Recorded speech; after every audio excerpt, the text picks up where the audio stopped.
बहुत सुंदर बात कही है महाराज शिव महापुराण में कि एक कदम जब मनुष्य अपना धर्म की ओर बढ़ाता है, एक कदम मनुष्य जब सत्कर्म की ओर बढ़ाता है, तब मेरा विश्वनाथ, मेरा शंभु, मेरा त्रिकालदर्शी, मेरा कैलाशी, मेरा अविनाशी, मेरा भोलेनाथ, मेरा ओमकारेश्वर, मेरा महाकाल, आप एक कदम बढ़ाते हैं, मेरा शंकर 100 कदम चलकर तुम्हारे पास में आने का प्रयास करता है। केवल आप तो एक कदम चले हो, केवल आप तो एक कदम आगे बढ़ाए हो, पर मेरा शंकर, मेरा शंभु, मेरा त्रिकालदर्शी, मेरा कैलाशी 100 कदम चलकर आपके पास पहुंचने का प्रयास करता है।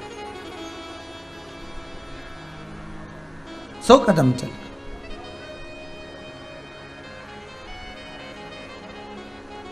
आप चले उसके चरणों की ओर, आप बढ़े उसके स्मरण की ओर। देखिए, आस्था चैनल के माध्यम से जितने लोग शिव महापुराण की कथा को लाइव ऑनलाइन श्रवण कर रहे हैं या फेसबुक यूट्यूब पर श्रवण कर रहे हो, आपका मन यदि भगवान की कथा में लगा हुआ है, आपकी चित्तवृत्ति, भले आप सोफे पर बैठे हो, भले आप कुर्सी पर बैठे हो, भले आप पलंग पर बैठे हो, भले आप जहां तहां सब जगह पर विराजमान, आप हर जगह पर विराजमान, पर जहां बैठकर, आवाज पकड़ रहा है, जिस जगह पर बैठकर आप कथा का स्मरण कर रहे हो, जिस जगह पर बैठकर आप कथा का रस तत्व ग्रहण कर रहे हो, उस जगह पर बैठकर केवल आप कथा नहीं सुन रहे हो, उस जगह पर बैठकर केवल आप कथा का रस तत्व ग्रहण नहीं कर रहे हो, केवल आप स्मरण नहीं कर रहे हो,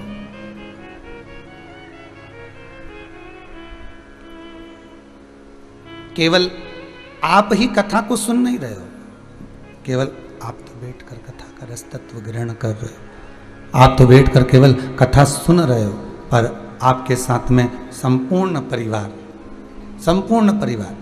भले वो ना सुन रहा हो, भले उसका मन नहीं लग रहा हो, भले वो बैठा भी नहीं हो, भले वो दुकान पर बैठा हो, भले वो घर पर हो, जहां पर भी होगा, पर आप अकेले भी अगर कथा का रस तत्व ग्रहण कर रहे हो, आप अकेले भी अगर कथा सुन रहे हो, तो आपके हृदय चित्त में पुत्र भी जुड़ा हुआ है,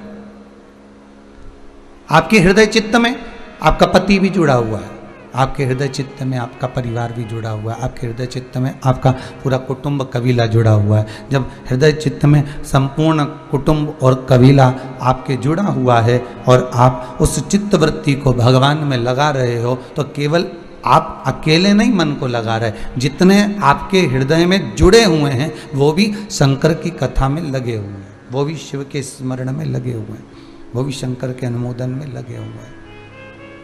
वाह भी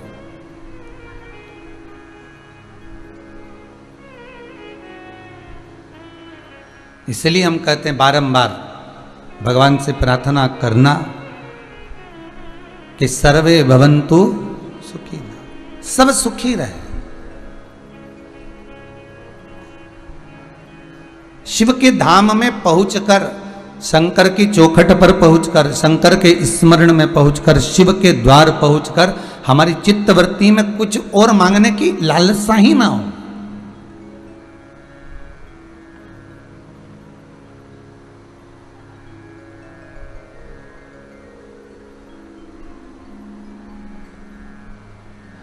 संसार कितना विचित्र है उसको भी समझ लो जरा।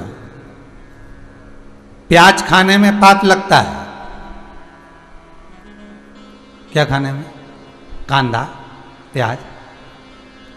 प्याज खाने में पाप लगता है, लहसुन खाने में पाप लगता है, और दूसरे की प्रॉपर्टी, धन, पैसा, रिश्वत सब खा गया, पाप नहीं लगा रहे? अरे बोलो तो जम के, नहीं लगाना। बस प्याज खाऊंगा तो पाप लगेगा, लहसुन खाऊंगा तो पाप लगेगा, और वो रिश्वत खा गया,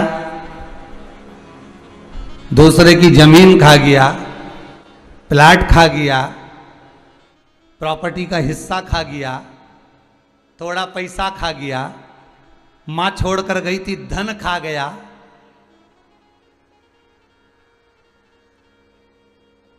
प्याज खाते समय तुमको पाप नजर आया, लहसुन खाते समय तुमको पाप नजर आया, तो इतनी सारी सामग्री खाया तब क्यों नहीं नजर आया रे?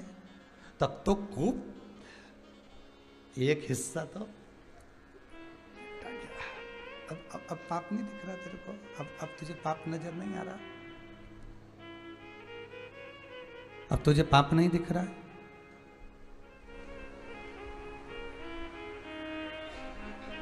महाराज लहसुन खाया, लहसुन नहीं खाना हमको पाप लग जाएगा, प्याज नहीं खाएंगे हमको पाप लग जाएगा महाराज। और बाकी की जो भी दूसरों का धन, वैभव, धन, प्रॉपर्टी, सत्ता सब खा गए, पाप नहीं लगा है। अब ये तुम केवल मन को समझा सकते हो, उसको कैसे समझाओगे? अरे बोलो तो सही, ये केवल आप मन को समझा सकते हो, केवल मन को। पर उस परमात्मा को कैसे समझाओगे? ये तुम यहां पर आकर कह सकते हो कि हम ये नहीं खाएंगे, हम वो नहीं खाएंगे, पर दूसरे का धन, दूसरे की प्रॉपर्टी, दूसरे की जमीन, दूसरे की रुपया, दूसरे की दौलत, दूसरे की सत्ता हम खा रहे हैं। और प्याज और लहसुन में भले हम दोष मानते हैं, दोष है, माना हमने कि इसमें दोष है, ये नहीं खाना चाहिए, ये ऐसा है या गंध वाला है, ये भगवान की सेवा में नहीं जाता, या हम मान रहे हैं कि ये सब चीज बेकार है।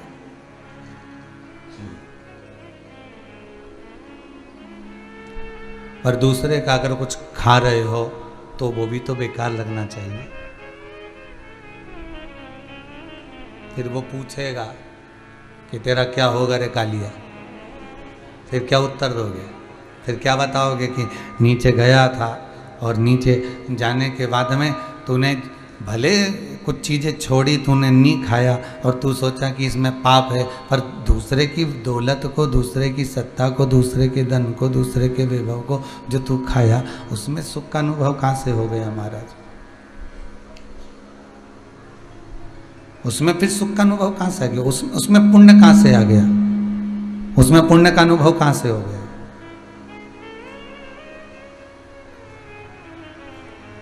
बस शिव यही कहता है, शिव महापुराण की कथा भी यही कहती है कि भगवान को ये ढोंग पसंद नहीं है,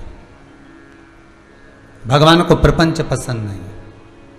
भगवान को अगर कुछ पसंद है तो केवल एक सत्यम शिवम सुंदर, शिव को सत्य प्रिय। एक बार ब्रह्मा जी फिर असत्य पर आ गए।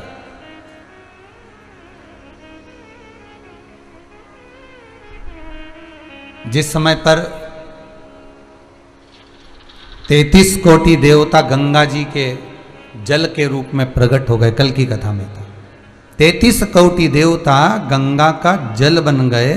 तब बाद में भगवान स्वयं शिव ने ब्रह्मा को सम्मुख में प्रकट किया, भगवान विष्णु को प्रकट किया, तो ब्रह्मदेव फिर असत्य की वाणी पर फिर आ गए। एक बार ब्रह्मा जी ने फिर वापिस वही असत्य की वाणी लेकर आ गए, जैसे उस समय पर असत्य कहा था कि मैंने भगवान शंकर का शीश देखा है, जैसे उस समय पर असत्य बोला कि मैंने भगवान शिव का शीश देखा है। ना मानो तो गौ माता से पूछ लो, और नहीं मानना है तो फिर आप केतकी के पुष्प से पूछ लो। ये सब कथा तो अपन पहले सुन चुके हैं, पर एक कथा ये गंगा शिव महापुराण में फिर सामने आती है कि एक बार ब्रह्मा जी के मन में फिर वही असत्य का भाव जागृत हो गया। अच्छा, असत्य जो है ना वो रह रह कर आता है।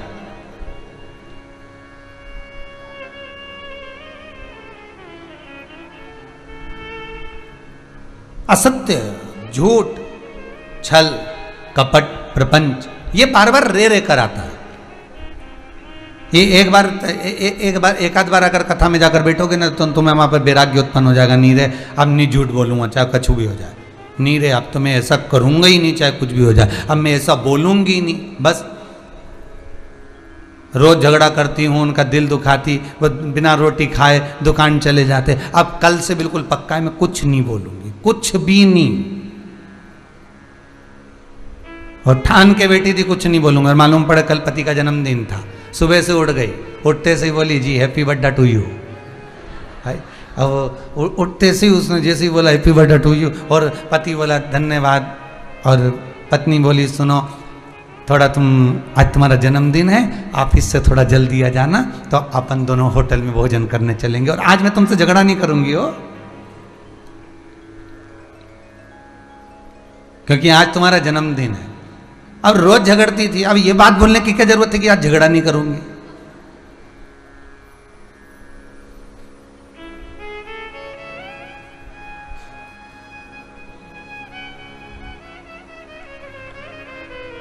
जिस दिन तुम्हारा व्रत होता है उसी दिन घर में कोई ना कोई अच्छा आइटम बनता है। ध्यान दीजिएगा, पोया भी आ सकता है, समोसा भी आ सकता है, कचौड़ी भी आ सकती है, बाजार से भी आ सकता है, जिस दिन व्रत है। अच्छा इतने दिन से कोई नहीं लाया, पर व्रत वाले दिन जरूर लाएगा। उसी तरह तुमने अगर ठान कर बैठी हो कि आज झगड़ा नहीं करूंगी, तो मतलब वो होना ही है, पक्का है, वो फिर होना ही है। और हुआ, पत्नी पति को बोल दी, पति आज वापिस जल्दी आ गए, दोनों तैयार हो रहे थे, दोनों श्रृंगार कर रहे थे, जाने की तैयारी थी। पत्नी ने फिर पति से कहा झगड़ा नहीं करूंगी, पर सुनो तो सही, आज तुम्हारा जन्मदिन है ना, मैं तुमको कोई गिफ्ट देना चाहती हूँ, बताओ जरा क्या लोगे। पति बोला नहीं मुझे नहीं चाहिए। सुनो तुम जो मांगोगे ना, आज दिल से कह रही हूं मैं तुम्हें दे दूंगी, पक्का है। पति बोला तलाक।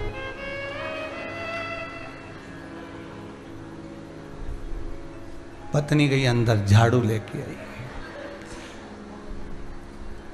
मैंने गिफ्ट मांगने का कहा था, तलाक नहीं, और तलाक तुम दे भी दोगे तो मैं नहीं दूंगी। विवाद फिर चालू हो गया। सोच के बैठी थी विवाद नहीं करेगी। असत्य ऐसा ही है, छल ऐसा ही है, कपट ऐसा ही है। मुख से निकली हुई असत्य वाणी ऐसी ही है। हम सोचते हैं कि हम नहीं बोलेंगे, हम सोचते हैं हम झूठ नहीं बोलेंगे, हम सोचते हैं हम असत्य नहीं बोलेंगे, हम सोचते हैं कि हम इसको कपट नहीं करेंगे, हम छल नहीं करेंगे, हम ये नहीं करेंगे, पर हमारे मुख से, हमारी वाणी से, हमारी चित्त से, हमारी वृत्ति से वो फिर हो जाता है।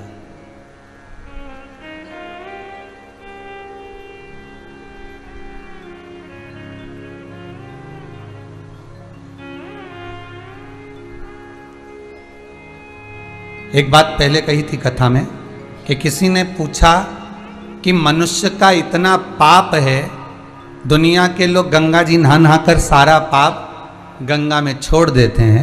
गंगा मैया से पूछा तुम पाप का क्या करती हो? पहले कथा में कहा है, गंगा कहती है मैं सारे पाप को इकट्ठा कर कर ले जाके समुद्र को दे देती हूँ, गंगा सागर में। समुद्र से पूछा तुम इतने सारे पाप का क्या करते हो? समुद्र बोला सारा पाप मेरे पास में रहता है, जब गर्मी पड़ती है तो मैं इसको ले जाकर बादल को दे देता हूँ। बादल से पूछा तुम इतने सारे पाप का क्या करते हो? बादल बोला बारिश आती है सारा पाप नीचे झड़ा रहता हूँ।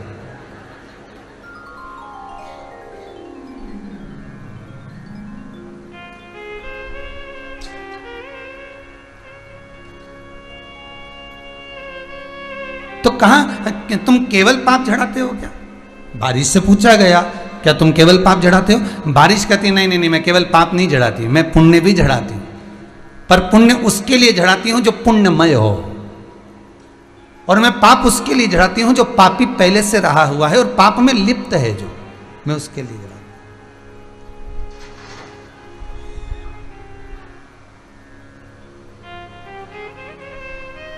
सत्संगियों के लिए, भजनी के लिए, कथा श्रवण करने वालों के लिए बारिश बहुत अच्छी है। किसके लिए? सत्संगी। हमारे यहाँ एक कहावत में कहते हैं कि बारिश बरसो, बारिश बरसो पर इतना मत बरसो कि कोई आ ना सके। मतलब भगवान की तरफ से ये बात कितनी सुंदर कही है कि भक्त मंदिर तक आ रहा है तो बारिश बरसो पर इतना मत बरसो कि कोई आ ना सके। और फिर कोई मंदिर में आ गया तब, तो भगवान कहते बारिश बरसो, इतनी बरसो कि जो आ गया जा ना सके। एक बार जो शिव के पास में आ गया, जो शंकर के पास आ गया, जो भगवान के पास आ गया, जो गुरुजन के पास में आ गया, फिर बारिश अगर बरसना भी है ना तुझको, तो ऐसी बरस कि थोड़ी देर और शिव की आराधना में लग जाए, थोड़ी देर और भगवान की आराधना में लग जाए, थोड़ी देर और सत्संग में लग जाए, थोड़ी देर और भगवत स्मरण में लग जाए, थोड़ी देर और कीर्तन में लग जाए, थोड़ी देर और हम नाम जाप में लग जाए,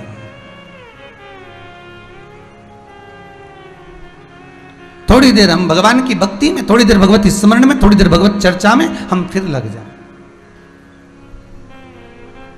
बरसो तो ऐसी बरसो महाराज कि जो लग गया भगवान की भक्ति में, फिर वो निकल कर बाहर ना जाए, निकल कर बाहर।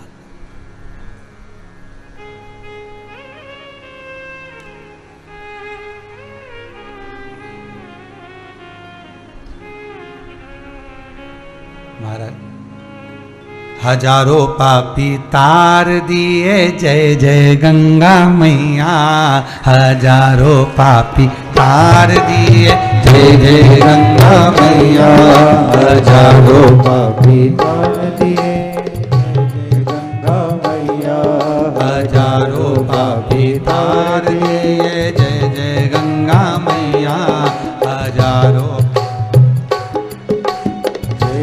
गंगा मैया, जय जय गंगा मैया, जय जय गंगा मैया, जय जय गंगा मैया, जय जय गंगा मैया, जय जय गंगा मैया, जय जय गंगा मैया, जय जय गंगा मैया, जय जय गंगा मैया, हजारों पापी तार दिए, जय जय गंगा मैया, हजारों पापी तार दिए, जय जय गंगा मैया।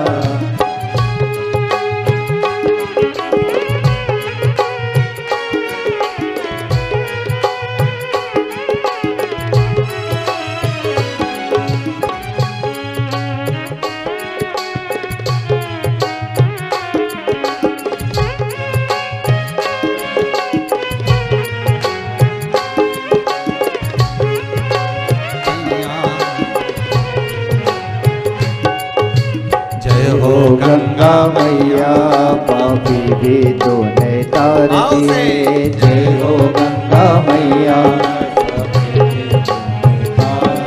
पापी भी तूने तार दिए, रोगी भी तूने तार दिए,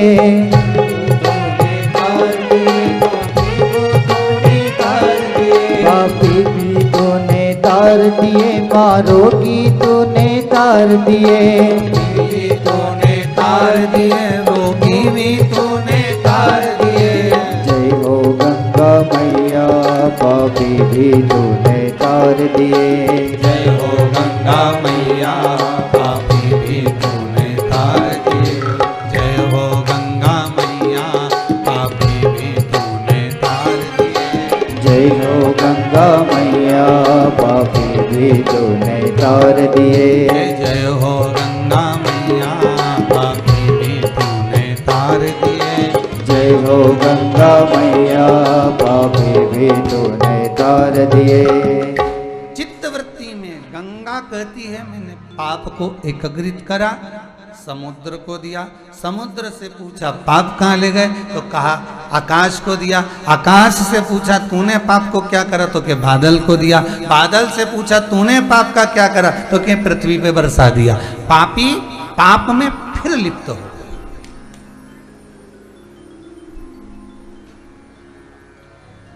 पुण्य भी बरसता है और पाप भी बरसता है। पुण्यशाली के लिए पुण्य बरसता है और पापी के लिए पाप बरसता है।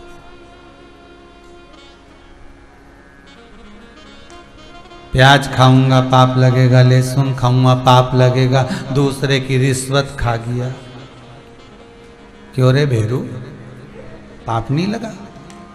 विचार तो करो जरा, भले लगे लोगों को कि सीवर वाला महाराज बहुत कड़ला बोले, हर कुछ बोले तो लग जाए तो लगे, पर विचार कर कर देखना कि ये खाऊंगा पाप लगेगा, ये खाऊंगा पाप लगेगा। तो रिश्वत खाया, दूसरे का धन खा गया, किसी का रखा हुआ मोबाइल मिल गया वो खा गया, पर्स मिला हुआ वो खा गया, पैसा मिला वो खा गया, तो मुंह में पाप नहीं लगा रे।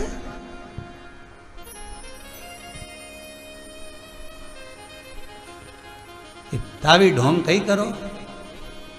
शिव महापुराण की कथा कहती है पुण्यमय, फिर कहेंगे निवेदन फिर है, ऊपर से श्रृंगार मत करो रे, श्रृंगार करना हो तो भीतर से करो। ये आत्मा का श्रृंगार जब इतना सुंदर हो जाएगा, आत्मा का श्रृंगार जब श्रेष्ठतम हो जाएगा, आत्मा का श्रृंगार जब श्रेष्ठ हो जाएगा तो सुख अपने आप ही प्राप्त हो जाएगा। आत्मा का श्रृंगार करना है।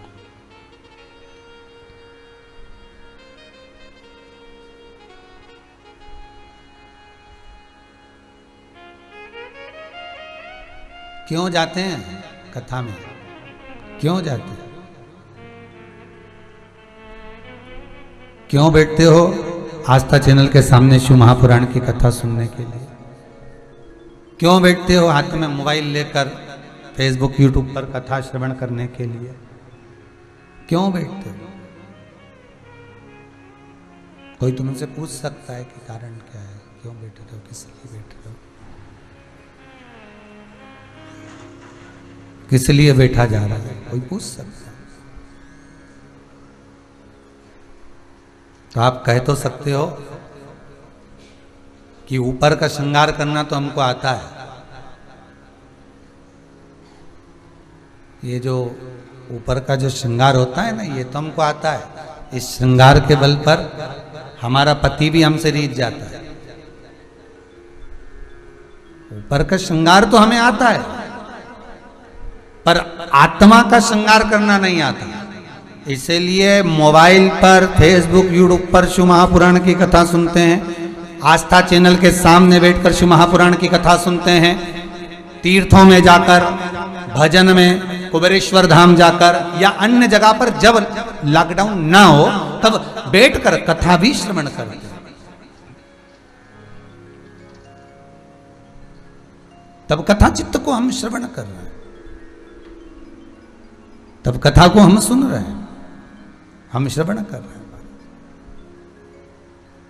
अर्थात बाहर का श्रृंगार हम कर सकते हैं, और आत्मा का जो श्रृंगार है, आत्मा का जो श्रृंगार, ये आत्मा का जो श्रृंगार है, ये आत्मा का श्रृंगार केवल अगर कहीं हो सकता है तो शिव महापुराण की साक्षी में जहां भी बैठकर आप कथा सुन रहे हैं, ये आत्मा का श्रृंगार कर रहा है महाराज, आत्मा का श्रृंगार करा जा रहा है, यह आत्म श्रृंगार है।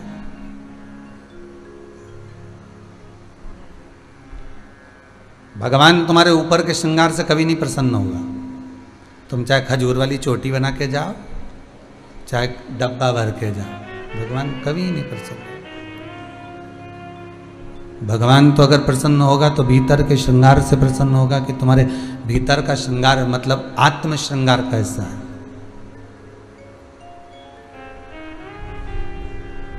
भीतर का श्रृंगार कैसा है, भगवान अगर प्रसन्न होगा तो वहां से प्रसन्न होगा। ब्रह्मा जी एक बार फिर असत्य में डूब गए, ब्रह्मदेव फिर असत्य की ओर आ गए, और आज क्या करा, गंगा 33 कोटि जितने भी देव थे जो गंगा जल बन गए थे, वो सारे देवताओं में भगवान शंकर ने ब्रह्मा और भगवान विष्णु को फिर वापिस प्रागट्यता का भाव दिया, और गंगा जी के मन में फिर भाव प्रकट हो गया। गंगा के मन में, अर्थात ब्रह्मा जी के मन में फिर भाव प्रकट हो गया।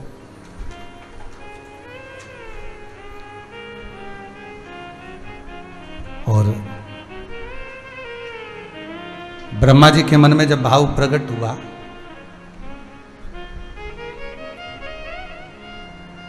तो ब्रह्मदेव ने भगवान शिव से एक संवाद कहा, हे कैलाशपति, हे शंभु, हे शंकर, ये बताइए, भगवान विष्णु तो ऑर्डर दे दिए, मैंने सृष्टि का निर्माण कर दिया, आप संहार के देवता हो। अगर सृष्टि का संहार करना है किसी को, सृष्टि का संहार अगर समय पर करवाना है तो वो आप करोगे, कोई दूसरा नहीं करेगा। संहार करने वाले आप हो। तो ब्रह्मा जी बोले, क्या आप अगर श्रृंगार के देवता बने हो, संहार आप कर रहे हो,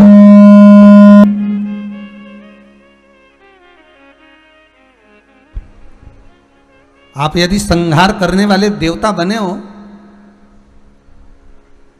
आप यदि संहार करने वाले देव हो, तो ये विचार करिएगा, आप संहार के अगर देव बने हो तो क्या आप ब्रह्मा को और विष्णु को भी भस्म कर सकते हो क्या?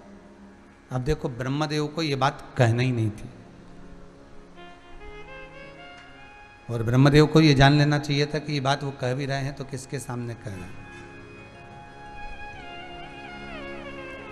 ब्रह्मा अगर बात कर रहे हैं तो किसके सम्मुख में कह रहे हैं, ये थोड़ा सा ब्रह्मदेव के मन में बात आना चाहिए था। पर ब्रह्मा जी कह रहे हैं कि आप संहार के देव हो, आप संहार करना जानते हो, तो मेरा केवल इतना सा कहना है कि क्या आप ब्रह्मा और भगवान विष्णु को भी भस्म कर सकते हो क्या? तो भगवान शिव के मन में एक भाव प्रकट हो गया कि ये कह रहे हैं कि आप इनको भस्म कर सकते हो क्या? अब मन में बात जागृत हो गई, तो शिव जी ने मन में सोचा एक बार भस्म कर कर देख भी लें, अगर संहार के देव हैं और संहार करना आता है कि नहीं आता ये भी तो जाना जाए।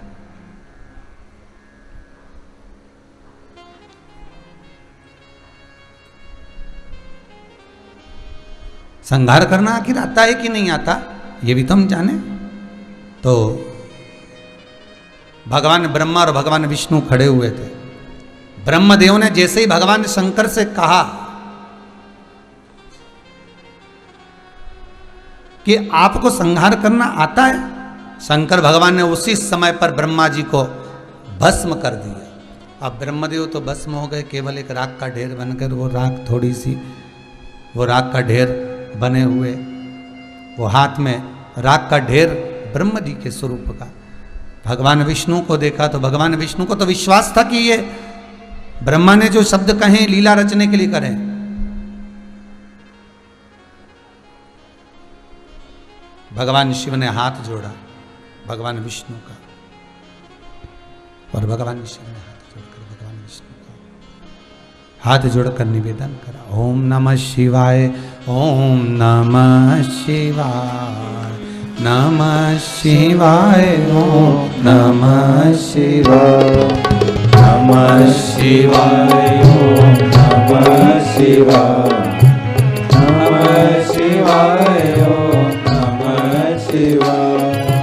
नमः शिवाय, ओम नमः शिवाय, नमः शिवाय, ओम नमः शिवाय, नमः शिवाय, ओम नमः शिवाय, नमः शिवाय, ओम नमः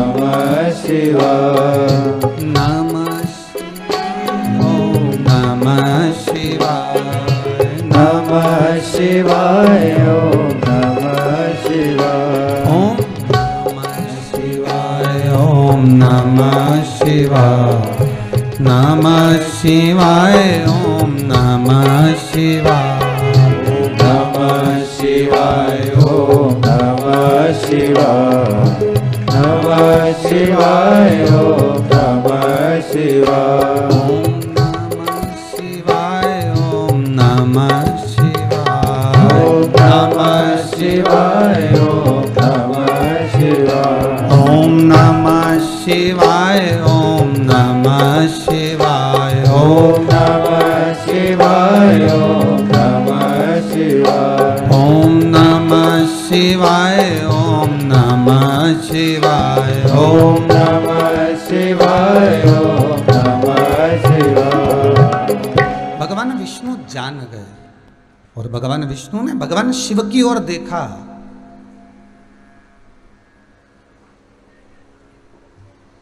और भगवान शंकर की ओर देखकर भगवान विष्णु ने कहा, प्रभु जी आपने ये ब्रह्मा जी को राख का ढेर बना दिया है, ब्रह्मदेव को आपने ये राख का जो ढेर बनाया है, ये श्रेष्ठ नहीं है।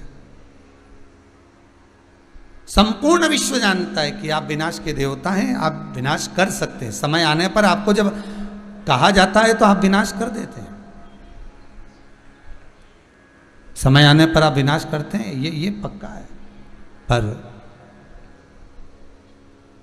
अभी आपने अगर ब्रह्मा को भस्म किया है तो ये श्रेष्ठ नहीं है। आप ब्रह्मदेव की इस भस्म को धारण कर लीजिए, ब्रह्मा के भस्म को उठा लीजिए। ब्रह्मदेव की भस्म धारण करिए, उठाइए। भगवान शंकर ने ब्रह्मा जी की भस्म को उठाया और ब्रह्मदेव को पहले उस भस्म से प्रकट किया, और प्रकट करने के बाद जितनी भस्म भगवान शिव के हाथ में बची थी, सारी की सारी भस्म भगवान उस भस्म को मेरा शंकर, मेरा त्रिकालदर्शी, मेरा कैलाशी, मेरा अविनाशी, मेरा शिव अपने तन पर धारण कर लेते। एक भस्म शिव सती के शरीर की धारण करते हैं।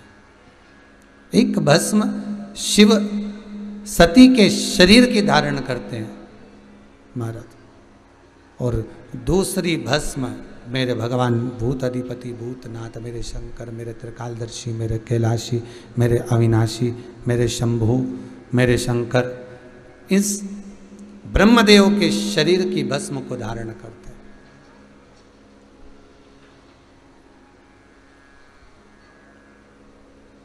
एक कथा पूर्व में कही भस्म का प्रमाण, कि भस्म कोई साधारण नहीं होती महाराज जी, भस्म कोई साधारण नहीं है। आप अगर शिव को भस्म समर्पित कर रहे हो और उस भस्म को आप धारण कर रहे हो, 2-10 तिलक आप लगा रहे हो, तो उसका कोई सुख उसका सुख जरूर प्राप्त होगा, उसका आनंद जरूर प्राप्त होगा, जिस भस्म को आप धारण कर।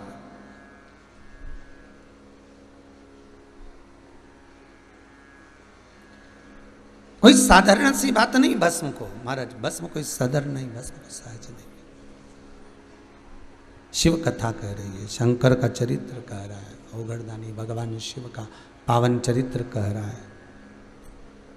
और शिव चरित्र में शिव महापुराण, जो गंगा शिव महापुराण की कथा है, वो वर्णन करती है केवल शिव अकेले को भस्म नहीं, भस्म तो गंगा भी धारण करती है। भस्म कौन धारण करता है? साथ में गंगा भी धारण करती है। कब करती है गंगा धारण? गंगा भस्म को धारण करती है। और गंगा भस्म को कब धारण करती है? जब कोई जीव अस्थि को जब विसर्जन करने के लिए जाता है, कोई जीव जब अस्थि का विसर्जन करने के लिए जा रहा होता है,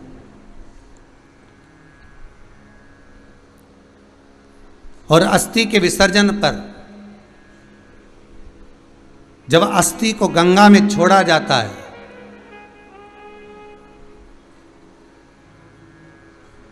जब उस अस्थि को गंगा में जब छोड़ते हैं तो उस अस्थि में भी थोड़ी सी भस्म लगी होती है, उस अस्थि में भी थोड़ी सी राख लगी होती है, उस अस्थि में भी थोड़ा भस्म रमा होता है। वही भस्म गंगा स्वतः धारण करती है।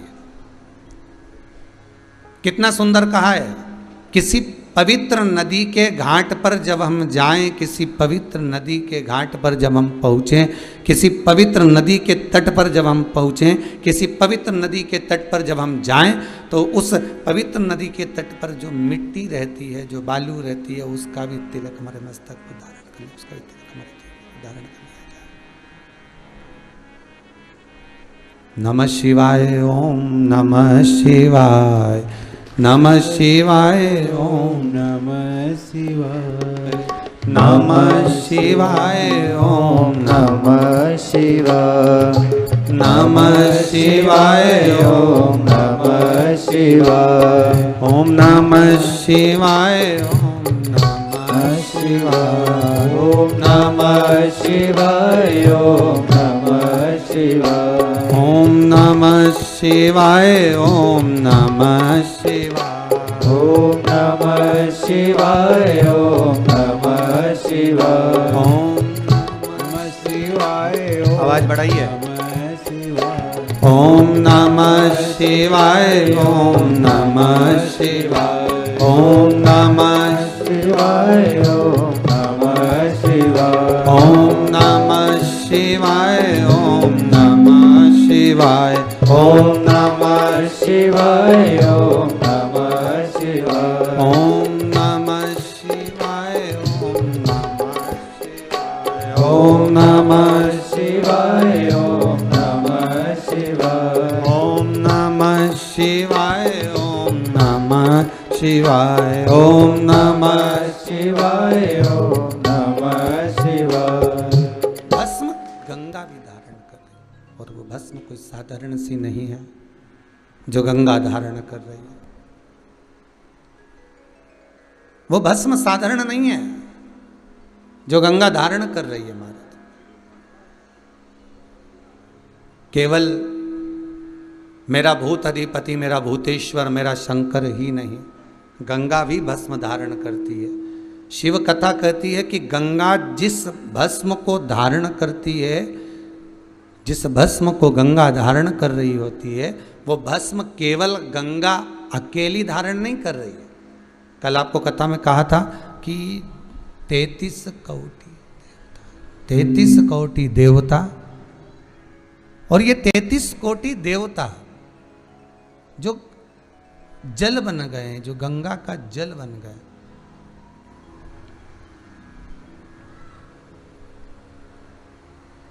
जो गंगा का जल बने हुए हैं,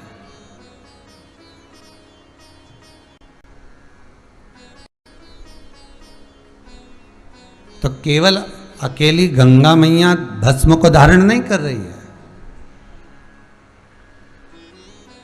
केवल अकेली धारण नहीं कर रही है। गंगा 33 कोटि देवता जो गंगा का जल बने हुए हैं, 33 कोटि देवता जो गंगा के जल में, जल के रूप में निवास कर रहे हैं, भस्म केवल अकेली गंगा धारण नहीं कर रही है, भस्म 33 कोटि देवता भी धारण कर रहे हैं। 33 कोटि देवता,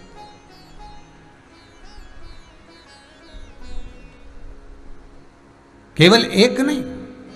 और आज भी हमारे नियम है महाराज, आप भगवान विष्णु का दर्शन कर लें तिरुमाला में जाकर, आप नाथद्वारा में जाकर श्री जी बाबा का दर्शन कर लीजिए, आप पुष्कर जाकर ब्रह्मा जी का दर्शन कर लीजिए, आप जहाँ जाकर भगवान का दर्शन करेंगे, हर जगह पर आपको एक चीज़ तो अवश्य प्राप्त होगी कि शंकर का जो त्रिपुंड है, शिव की जो 3 रेखाएं, ये त्रिपुंड, ये 3 रेखा जो आप दर्शन कर रहे हैं, त्रिपुंड का 3 रेखा का जो आपने दर्शन किया है, ये त्रिपुंड, ये 3 रेखा केवल एक शंकर की ही नहीं है। आप इस त्रिपुंड 3 रेखा का दर्शन भगवान विष्णु के मस्तक पर भी कर सकते हैं, आप ये 3 रेखा का दर्शन स्वयं ब्रह्मा के मस्तक पर भी कर सकते हैं, आप ये 3 रेखा का दर्शन स्वयं भगवान कृष्ण के मस्तक पर भी कर सकते हैं,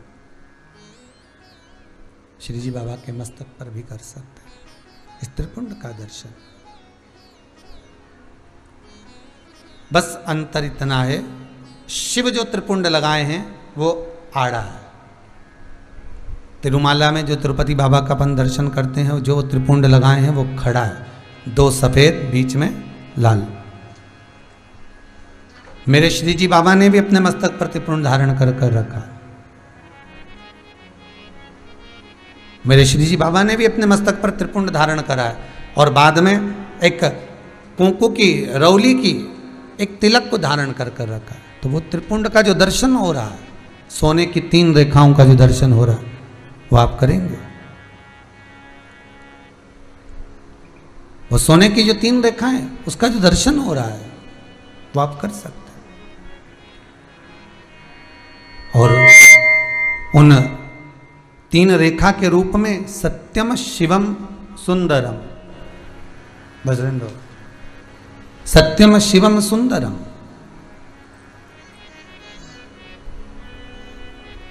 वो 3 रेखा के रूप में दर्शाया गया। तो शिव महापुराण की कथा कर रही है, गंगा शिव महापुराण की कथा कर रही है। तो जो शिव अपने पास धारण कर रहे हैं। भगवान 33 कोटि देवताओं को भी दे रहे हैं, और 33 कोटि देवता जिन चीजों को धारण कर रहे हैं वो संसार के मनुष्यों को भी दे रहे हैं। संसार के मानव को भी प्रदान कर रहे हैं। बहुत ध्यान दीजिएगा महाराज, एक कथा बड़ी सुंदर है कि आप चाहते हैं कि कोई रोग हमको ना घेरे,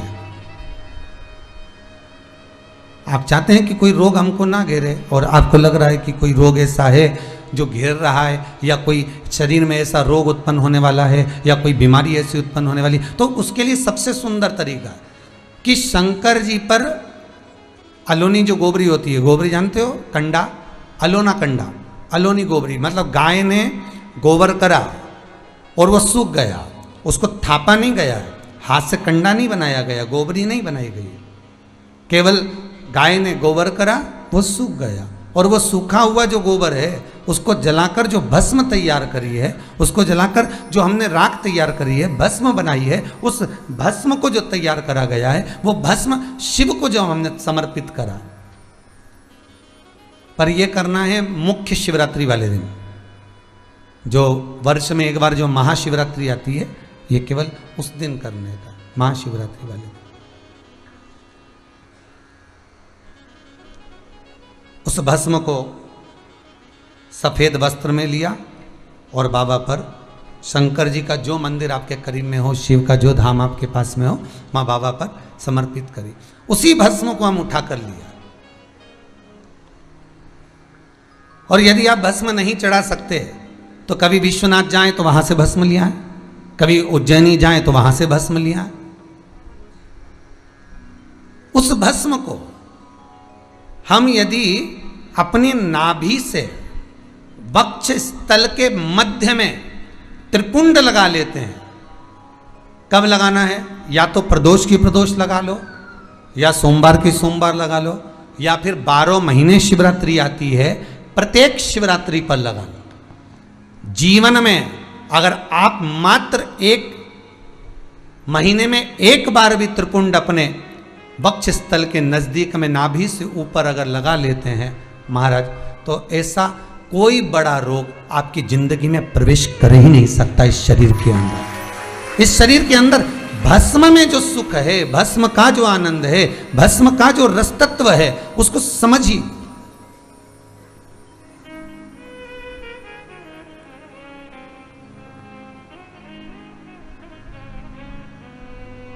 वो सहज और सरल नहीं है महाराज, वो भस्म का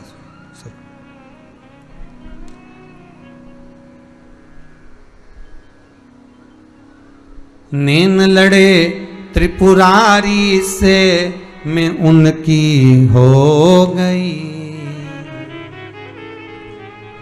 मेरे मन में नहीं है धीर, सखीरी में काशी जाऊंगी।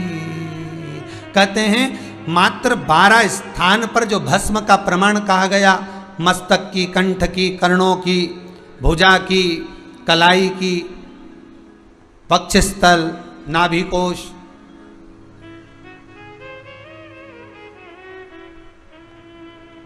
द्वादश तिलक का जो भाव व्यक्त किया गया वो साधारण नहीं है। कहते हैं ये 12 जो तिलक हैं, ये क्यों कहा गया हिंदू धर्म में कि द्वादश तिलक लगाना चाहिए, 12 तिलक लगाना चाहिए, द्वादश तिलक धारण करना चाहिए। ये 12 केवल तिलक नहीं है, ये 12 शिवलिंग, 12 ज्योतिर्लिंग हमारे इस शरीर पर धारण हो जाते हैं। हमारे 12 ज्योतिर्लिंग, केवल वो तिलक नहीं है, वो 12 ज्योतिर्लिंग संपूर्ण शरीर पर, संपूर्ण। अच्छा, एक प्रश्न बड़ा सुंदर आता है कि महाराज जी ये आप कहते हो कि 12 ज्योतिर्लिंग संपूर्ण शरीर पर तिलक लगाने पर प्राप्त हो जाता है, तो जब हम शंकर को त्रिपुंड लगाते हैं, जब हम शिव को त्रिपुंड लगाते हैं या शंकर पर हम भस्म चढ़ाते हैं, तो वो 12 जगह पर लगाएं कि एक ही जगह पर लगाएं? तो शिव महापुराण की कथा कहती है 12 जगह पर लगाने की जरूरत नहीं। भगवान शंकर को अगर आप भस्म चढ़ा रहे हो तो या तो ऊपर भी चढ़ा दोगे चल जाएगा, और अगर त्रिपुंड भस्म का लगा रहे हो तो एक ही लगाओगे तो भी वो श्रेष्ठ 12 के लिए ही हो जाएगा।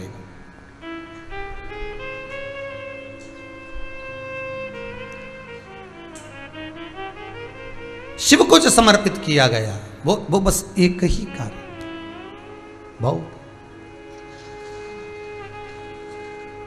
यहां तक शिवपुराण कहती है अगर केवल शंकर को रिझा लिया तो राम भी मिल गए, कृष्ण भी मिल गए, विष्णु भी मिल गए, ब्रह्मा भी मिल गए, देवी भी मिल गई, देवता भी मिल गए, केवल एक शिव को रिझाने पर। एक लोटा पानी, एक कलश जल शंकर को जब हम समर्पित करते हैं तो केवल एक शिव को समर्पित नहीं करते, 33 कोटि देवता भी उसका भाग ग्रहण करते हैं महाराज। केवल एक शिव नहीं, 33 कोटि देव भी उसको ग्रहण करते।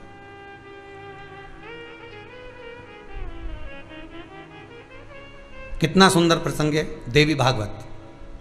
भगवान कृष्ण राधा गौलोक धाम में, राधा जी कहीं गई थी और कृष्ण बैठे थे गौलोक धाम में।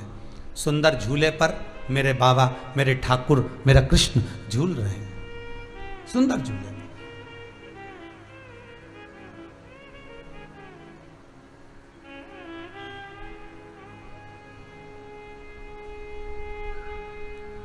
अभी तो सावन का महीना चल रहा है, कई मंदिरों में तो झूले भी डले होंगे, हिंडोले डले होंगे। बिहारी जी के वृंदावन में तो खूब हिंडोले डलते हैं, खूब झूले डलते हैं। पर हिंडोला भी हमको कोई ना कोई ज्ञान प्रदान करता है, झूला भी हमको ज्ञान प्रदान करता है कि झूला आगे गया, पीछे गया, फिर आगे गया, फिर पीछे गया। तो झूला भी कहता है बस जिंदगी ऐसी है, कभी सुख कभी दुख, फिर सुख फिर दुख, जीवन ऐसा ही चलना है, हिंडोले की तरह, झूले की तरह।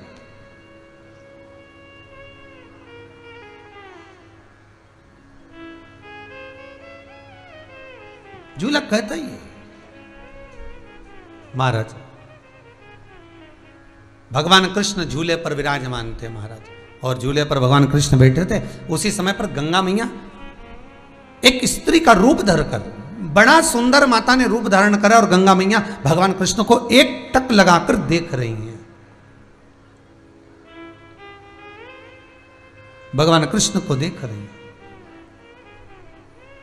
राधा जी का आगमन हुआ।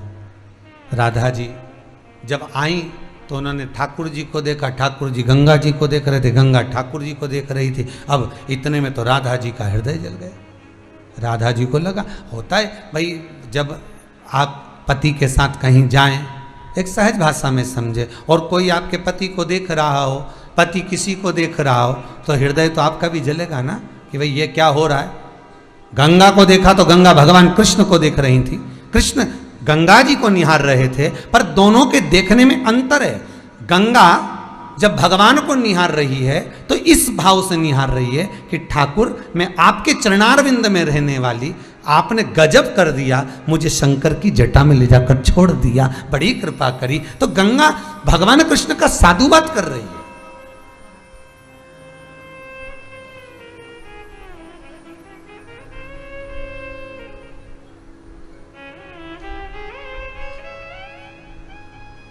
गंगा भगवान कृष्ण का साधुवाद कर रही है, और भगवान कृष्ण अगर गंगा जी को निहार रहे हैं, भगवान कृष्ण अगर गंगा को देख रहे हैं, तो उसमें भी एक कारण है, उसमें भी एक कारण है कि ठाकुर गंगा को क्यों निहार रहे हैं। ठाकुर गंगा को इसलिए निहार रहे हैं कि मेरे चरणों में रहने वाली, मेरी विष्णुपदी, मेरे चरणारविंद में रमण करने वाली ये गंगा जो नित्य मेरे चरणों में रहती थी, मेरे चरणों को शीतल रखती थी, कोमल रखती थी, वो गंगा आज मेरे पास से निकलकर शिव के मस्तक पर चढ़ी हुई। धन्य है गंगा तू, धन्य है, धन्य है तू। महाराज खूब खूब साधुवाद मेरे कृष्ण गंगा जी को केवल दर्शन देकर, केवल नेत्रों से देखकर खूब खूब साधुवाद दे रहे, खूब खूब साधुवाद।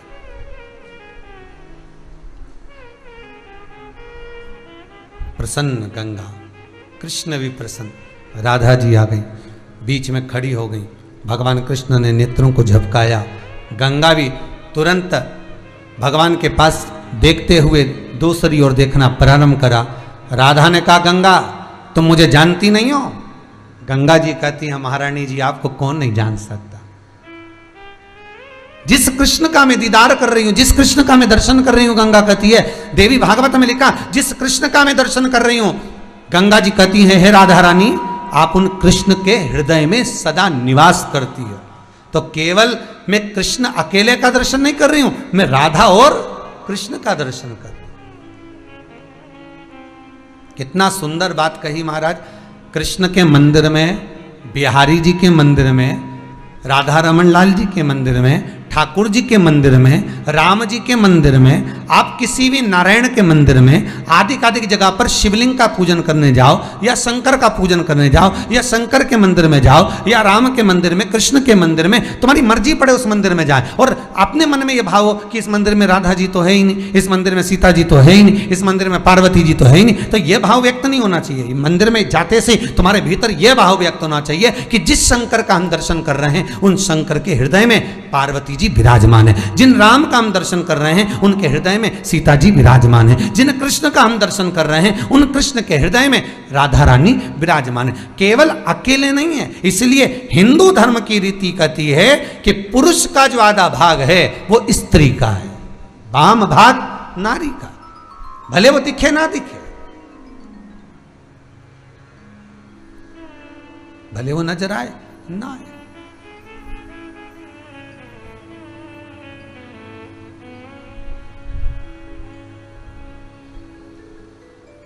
भले वो दिखे ना दिखे, बस उसकी चित्तवृत्ति में वो रमे कि शिव नाम होठों पे,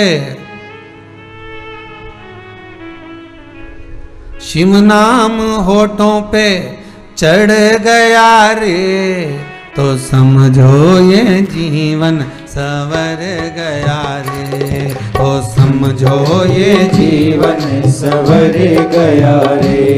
हे शिव नाम होठों पे चढ़ गया रे, शिव नाम होठों पे चढ़ गया रे, तो समझो ये जीवन सवर गया रे, तो समझो ये जीवन सवर गया रे, तो समझो ये जीवन सवर गया रे, तो समझो ये जीवन सवर गया रे, तो समझो ये जीवन सवर गया रे, तो समझो ये जीवन सवर गया रे। भाव से, दोनों हाथों से।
बसा ले तू शिव का शिवाला, मन में बसा ले तो शिव का शिवाला, साथ चलेगा तेरे वो डमरू वाला, साथ चलेगा तेरे वो डमरू वाला, मन में बसा ले तू शिव का शिवाला, मन में बसा ले तू शिव का शिवाला, साथ चलेगा तेरे वो डमरू वाला, साथ चलेगा तेरे वो डमरू वाला,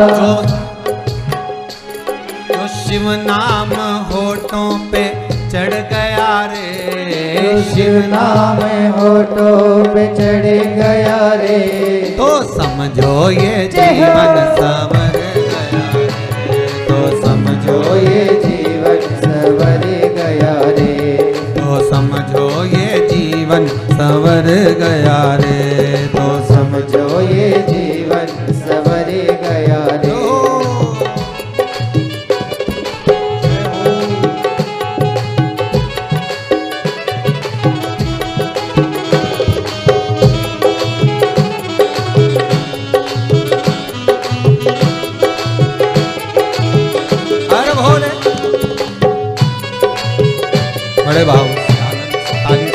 करते हो, भक्ति का संचार करते हो आनंद के साथ।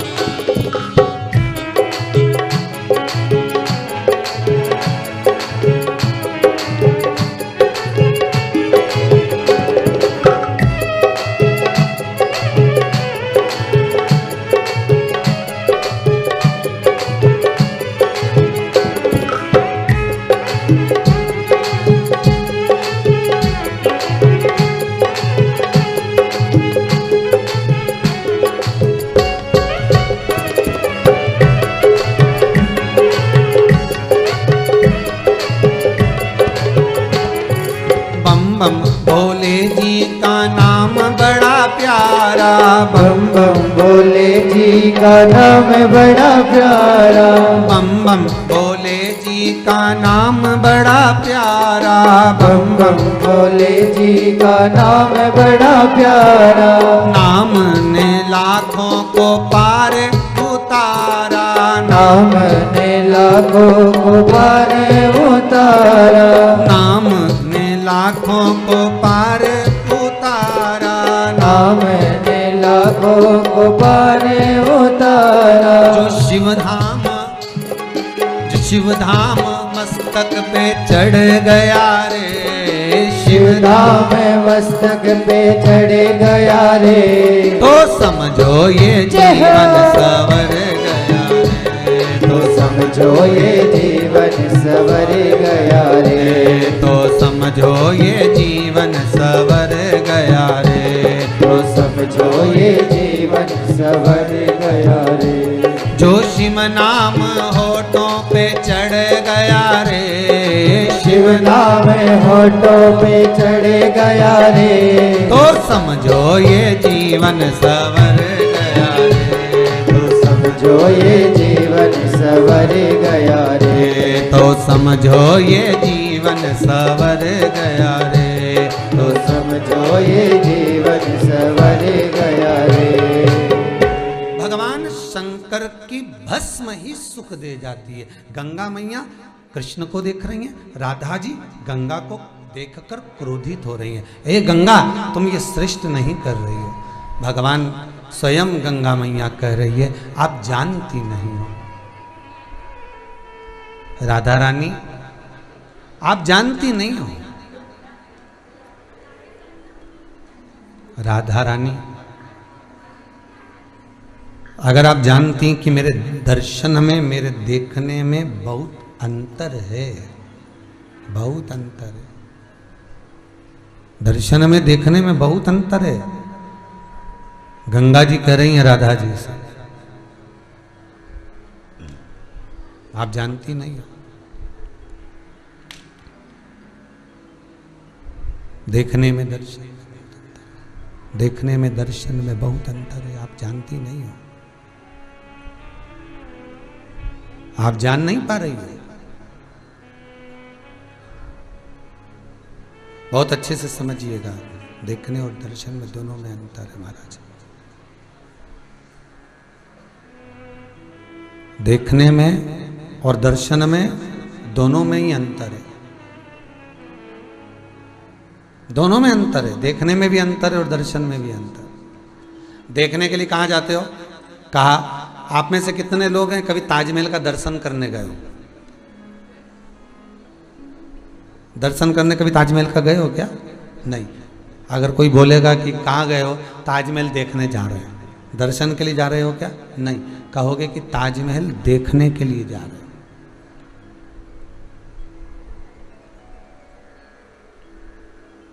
देखने के लिए क्या जा रहा हो? ताजमहल।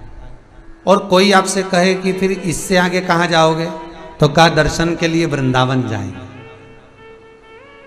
अब आपके मुख से निकला क्या कि वृंदावन देखने जाएंगे? नहीं, देखने ताजमहल जाएंगे, दर्शन के लिए वृंदावन जाएंगे। अंतर आ गया कि नहीं आ गया?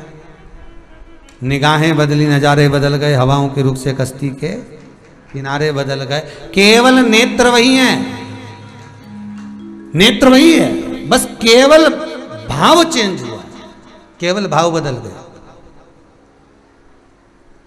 नेत्र वही की वही, कोई अंतर नहीं नेत्रों में। आंख यही की यही है, ताजमहल भी यही देखेगी और वृंदावन भी यही दर्शन करेगी। नेत्र वही है, बस दिल, मन, चित्त, वृत्ति, भाव बदल गए, भाव बदल। कई लोग हमसे कहते हैं गुरुजी अब हमारे पाँव से नहीं बनता, तो हम बताओ केदारनाथ जी कैसे जाएं। तो हमने कहा जाने की जरूरत क्या है, केदारनाथ जी जाने की जरूरत क्या है? अगर शरीर से नहीं बन रहा तो घर में बैठे हो ना, तो घर में जिस जगह पर बैठे हो उस जगह पर मन में विचार करो कि हम गौरी कुंड पहुंच गए, गर्म पानी के कुंड में स्नान कर लिया, चढ़ने की तैयारी है, खच्चर पे नहीं, घोड़े पे नहीं, कहाँ चढ़ने की? केदारनाथ जी के लिए चढ़ाई करने की तैयारी है। और धीरे धीरे हम चलते जा रहे, चलते जा रहे, चलते जा रहे, चलते जा रहे, बढ़ते बढ़ते बढ़ते बढ़ते सीधे ये केदारनाथ जी के मंदिर के बाहर पहुंच गए, नंदी का दर्शन करा, अंदर प्रवेश कर गए। प्रवेश कर कर मेरे केदारेश्वर महादेव का हमने दर्शन किया। मन में आया शिवलिंग तो दिख ही नहीं रहा, एक आड़ा टेढ़ा सा पाषाण सा दिखता है, कोई स्वरूप नंदी की पीठ जैसा दिखता है।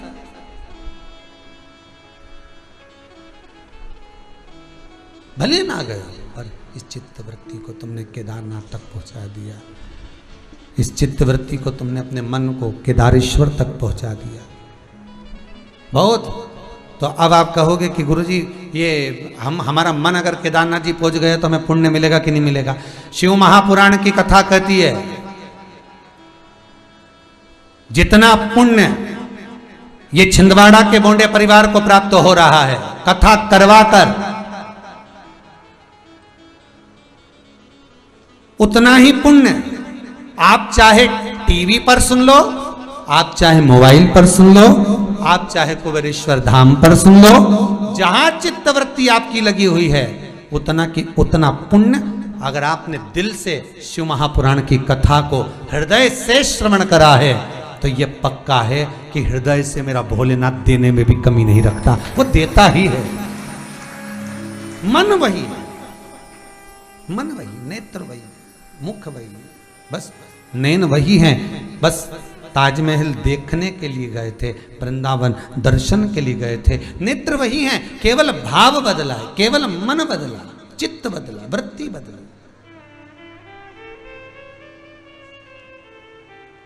बैठे भले तुम कहीं पर भी हो, किधर भी विराजमान हो, कहीं पर भी बैठे हो, पर जिस भाव से शिव की कथा को सुन रहे हो, जिस भाव से शंकर का अनुमोदन कर रहे हो, जिस भाव से शंकर का गुणगान कर रहे हो, वो भाव भगवान देखता है। भगवान को ये तुम्हारे ये बाकी की चीजों से कोई मतलब नहीं, उसको तो दिल से, उसको हृदय से, उसको चित्त से, उसको मन से मतलब। आप दिल से क्या दे रहे हो, मन से क्या प्रदान कर।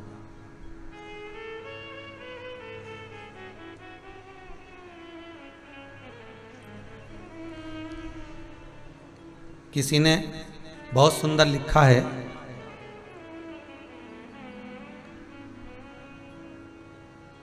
कि भगवान से अगर प्रेम होता है, भगवान से अगर प्रेम होता है, बहुत प्रेम होता है।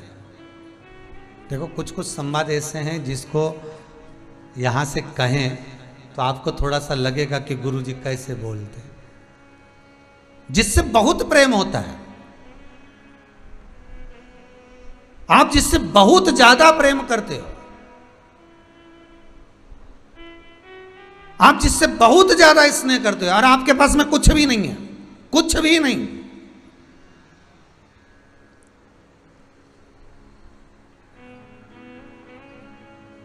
और आप बहुत ज्यादा प्रेम करते हो,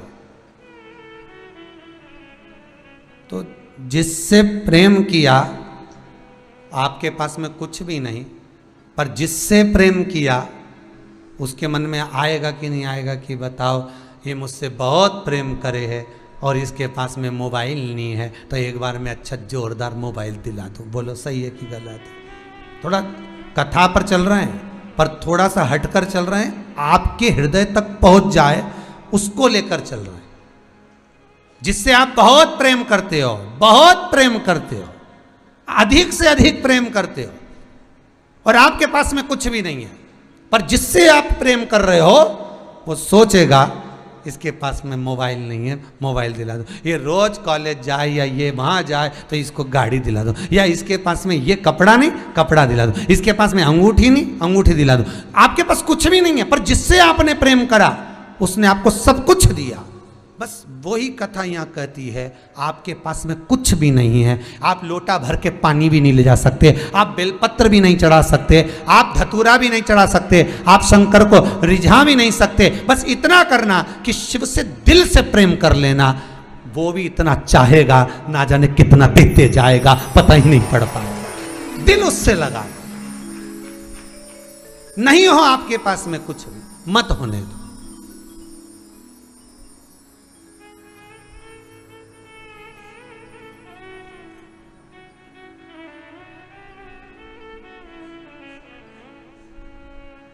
कुछ भी नहीं है आपके पास में, मत होने दो।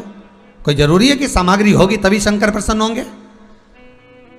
किसी ने पूछा है 6 अगस्त को गुरुजी जो शंकर जी का शिवलिंग बनाना है तो घर के सब सदस्य अलग अलग बनाए, काय को बनाए? एक शिवलिंग का निर्माण करो, पर काली मिर्ची जो चढ़ाओगे पूजन में वो सब घर का हाथ लगवाओ, एक तू चढ़ा, एक पोता चढ़ा, ये चढ़ा, सबके हाथ से चढ़वाना, जिससे कोई बड़ी बीमारी ना घेरे, घर से रोग मुक्त हो, लक्ष्मी की वृद्धि हो, सुख समृद्धि हो। और अगले सावन फिर यदि श्रावण की शिवरात्रि पड़े तो आपको याद तो रहे कि 1 साल में मेरे महाकाल बाबा ने कितना दिया है, कमी ना रखी, वो ज्ञात होना चाहिए। 6 अगस्त को जब आप शाम को 7 बजे पूजन में बैठे तो आपकी चित्तवृत्ति में केवल यह होना चाहिए कि केवल उज्जैनी में महाकाल नहीं, विश्वनाथ केवल काशी में नहीं, सोमनाथ में केवल सोमनाथ नहीं, केदार में केवल केदारनाथ नहीं। आप जब शिवलिंग का निर्माण करें और शंकर को घर में विराजमान करें तब आपके भीतर ये भाव हो कि 12 ज्योतिर्लिंग के रूप में शंकर मेरे घर में आकर विराजमान हो गए हैं, शिव मेरे घर में आकर बैठे, कोई दूसरी जगह नहीं। हर हर महादेव, घर घर घर घर में शिव बैठा।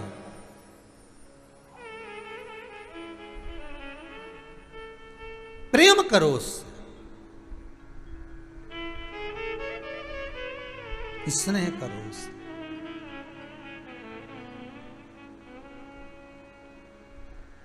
पार्वती जी के पास में कुछ भी नहीं था, पिताजी ने जो दहेज दिया था, पिताजी ने जो कन्यादान में ढेर सारा धन दौलत संपदा बहुत सारी सामग्री जो पिताजी ने दी थी, वो पार्वती जी जब देखी, पिताजी से कहा, पिताजी हिमालय राज से कहा, इतना सामान, इतना।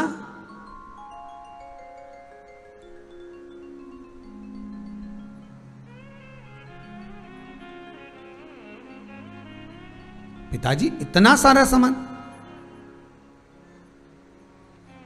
इन सारे सामान का मैं क्या करूंगी पिताजी? पिताजी बोले, बेटे ये तो हमारी तरफ से हमने तुम्हें दिया है। नहीं नहीं पिताजी,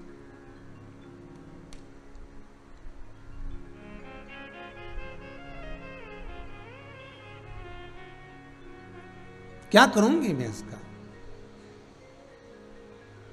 क्या करूं मैं इसका, बताइए। वो कहते हैं ना, पापा इतना ना देना दहेज, भले मैं कुंवारी ही रहूं। इतना दहेज मत देना, भले मैं कुंवारी रह जाऊं।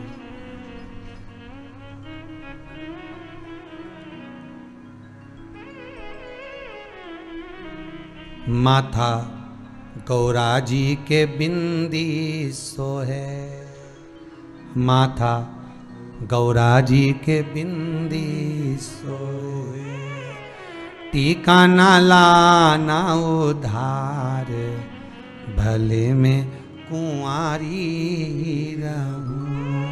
पापा इतना ना देना दहेज, भले में कुंवारी नहीं चाहिए था। गौरा जी करें इतना दहेज का मैं क्या करूंगी, आपके पास रखिए। तो हिमालय राज कहते हैं कि बेटा पार्वती, जब तू कैलाश पर रहेगी, तेरे पास में कुछ भी नहीं रहेगा, उस समय पर ये कम से कम जो मैंने बर्तन दिए हैं, जो सामग्री मैंने तुझे दी है, ये काम तो आ जाएगी। तो पार्वती जी का संबोधन सुनिएगा कितना सुंदर है। शायद आपकी भी जिंदगी श्रावण के महीने में इस संबोधन को सुनकर बदल जाए।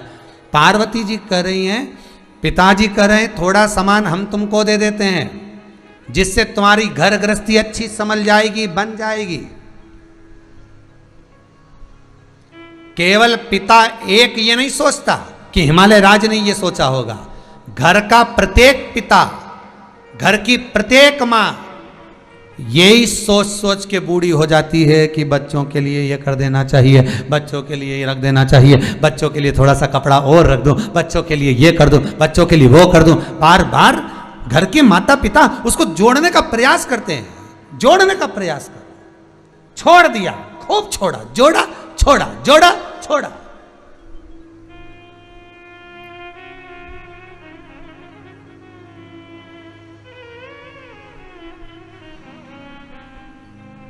बच्चों को बता दिया 15 लाख उस वाले खाते में पड़े, 3 लाख उस खाते में पड़े, अलमारी में मैंने इतना रख दिया है, इतना सोना है।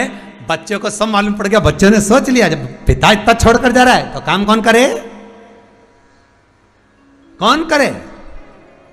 एक कथा पहले कही थी, आज फिर याद दिला रहे हैं। पहले सर्कस में शेर आते थे, आप लोगों ने भी देखा होगा, जितने लोग टीवी पर कथा सुन रहे हैं आप लोगों ने भी देखा होगा। पहले सर्कस में शेर आते थे, वन विभाग वालों ने उस शेरों को लाना बंद करवा दिया, सर्कस के सारे शेरों को ले जाकर जंगल में छुड़वा दिया, सारे शेरों को छोड़ दिया जंगल में, उनके गले में एक एक कैमरा टांग दिया कि इनका होगा क्या, वो देखना तो पड़ेगा। मालूम पड़े वो 10 शेरों को 25 कुत्तों ने घेर लिया। कितने शेर? 10, कुत्ते कितने? 25, और 25 की 25 कुत्तों ने 10 शेरों को खा गए। अब कितनी आश्चर्य की बात। तो वन विभाग वालों ने सोचा कि चलो जरा शेरों के देखें, तो वो देखा तो वो तो कुत्ते खा गए उनको, तो शेरों बचे ही नहीं। तो कि ये इतना बड़ा शेर ये 25 कुत्तों से कैसे मर गए, 10 की 10। तो कहा एक ही काम हुआ कि ये जंगल का जो शेर था इसको पिंजरे में रहने की आदत हो गई थी, और पिंजरे में रहते रहते बैठे बैठे खाने की आदत हो गई थी। लोग लाके डाल के जाते, ये अकेले बैठे बैठे खाते रहते। इनने शिकार करना बंद कर दिया, इसलिए कुत्ते इनका शिकार कर गए। निवेदन है बच्चों को जंगल का शेर बनाना, पिंजरे का शेर मत बनाना, नहीं तो कोई भी निपटा कर चले जाएगा।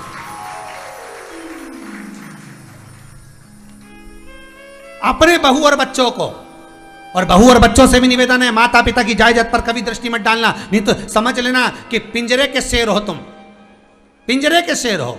कोई आएगा थोड़ा पटक कर जाएगा, तुम वहीं बैठे बैठे खा लोगे। माँ बाप की जायदाद पर, माता पिता की प्रॉपर्टी पर, माता पिता के गोल्ड पर, माता पिता के धन पर कभी बहू और बेटे का दृष्टि नहीं होना चाहिए। और उनको सोचना चाहिए कि हमको बनना है तो जंगल का शेर बनेंगे, थोड़ा सामना करेंगे, दुख झेलेंगे, तकलीफ झेलेंगे, कष्ट झेलेंगे और आगे बढ़ेंगे। जंगल के शेर बनेंगे तो हमारा कोई शिकार नहीं कर सकता। और अगर हम बैठे ही बैठे खाते रहे तो कोई भी आएगा, एक आइडिया दे के जाएगा, इतना सारा पैसा है तो एक काम करनी ने ब्याज पे दे दे, कितना % मिलेगा, तो के 3% मैं तेरे को दिला दूंगा। अच्छा तो के ले जा। अब रखा हुआ 15 लाख इधर का निकाला, 3 लाख इधर का निकाला, जब 3% मिले तो क्यों नहीं दे, और सारा उठा के वो दे दिया। और दे तो दिया, अब वो फोन लगा है, कौन? सर्कस का शेर। अब जो लेके गया वो जंगल का शेर था। अब ये सर्कस का शेर जंगल के शेर को बोलने लगा, भैया हमारे यहाँ शादी आई छोरी की, न हमारा पैसा कम, भले अभी तुम ब्याज नहीं दो तो नकदी हमारा पूरा जो ओरिजिनल है वो तो दो। तो सामने वाला फिर धाड़ के बोला, कहीं खा के भग रहा है, दे देंगे। जिसका लिया हमने कभी नहीं दिया। अब तो बोला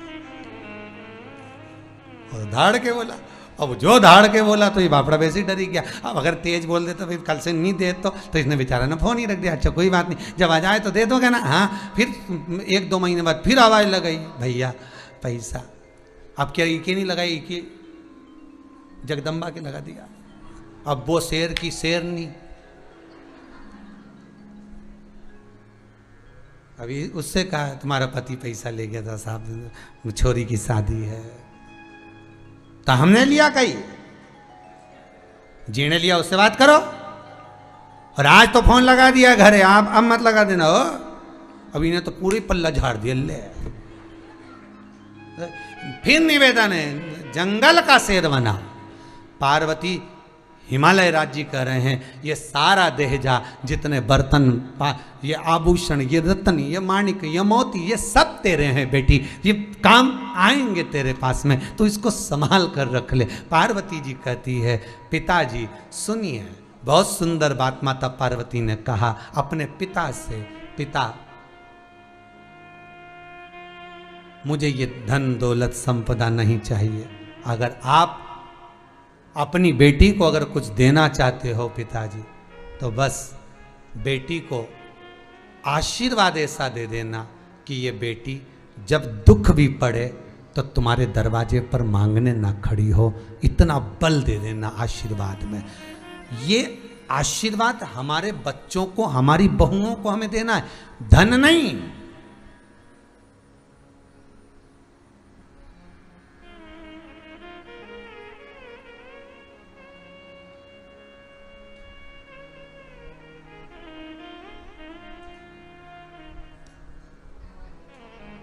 धन नहीं देना है, हमें अच्छा संस्कार देकर उसको कहना है कि ये तुम्हारी जीवन की सार्थकता है, जरा संभलो। जीवन में दुख भी आएगा, सुख भी आएगा, बस संभलने का मौका तुम्हारे पास में, संभलो।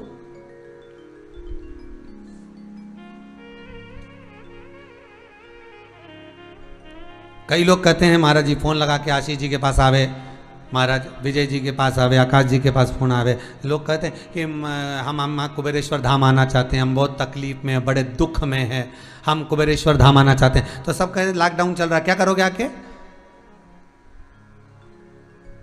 और अगर कुबेरेश्वर धाम आ भी गए हो आप, तो किस लिए आ रहे हो? वो भी तो विचार करो तो कि हमारा बहुत दुख है, तो हमें गुरु जी से मिलना। तो गुरु जी से मिलके क्या करोगे?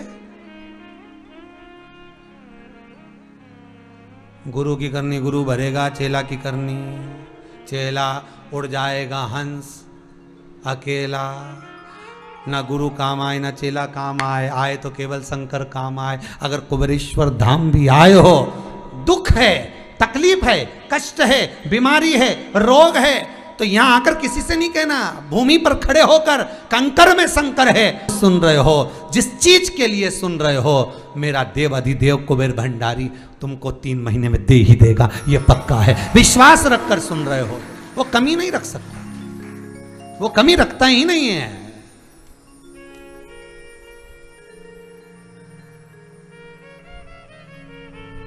बस तुम आ गए हो ना दिल से, तुमने दिल से अगर सुन लिया ना, बस बहुत है, उसके सामने कमी नहीं। पार्वती जी मैया भगवान पिता हिमालय राज से करें, तुम्हारा दहेज नहीं चाहिए, बर्तन नहीं चाहिए, ये सामान नहीं चाहिए, तो पार्वती जी से हिमालय राज तो बाद में चले गए। मैनावती ने आकर कहा, मैनावती जी बोलती हैं, लाडो ए गौरा ए पार्वती सुन तो बेटा, ये थोड़ा सामान ले जा, रसोई घर में काम आएगा, थोड़ा कहीं काम आ जाएगा। माँ बाप अपनी बेटी को विदा करते समय देना चाहते हैं, बहुत कुछ देते हैं, कोई कमी नहीं रखते देने में। मेरा माता पिता से निवेदन है कि जनक जैसी बुद्धि लेकर आना। जनक जी महाराज ने अपनी बेटी के कन्यादान में अगर कुछ दिया था तो संस्कार दिए थे।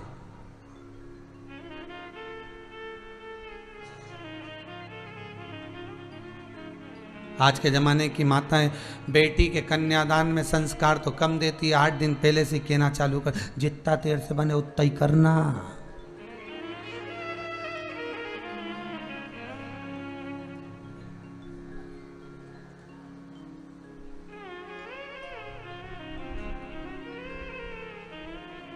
तुझे जो अच्छा लगा करे बना लिया कर, कमरे में ले जाके चर जाया।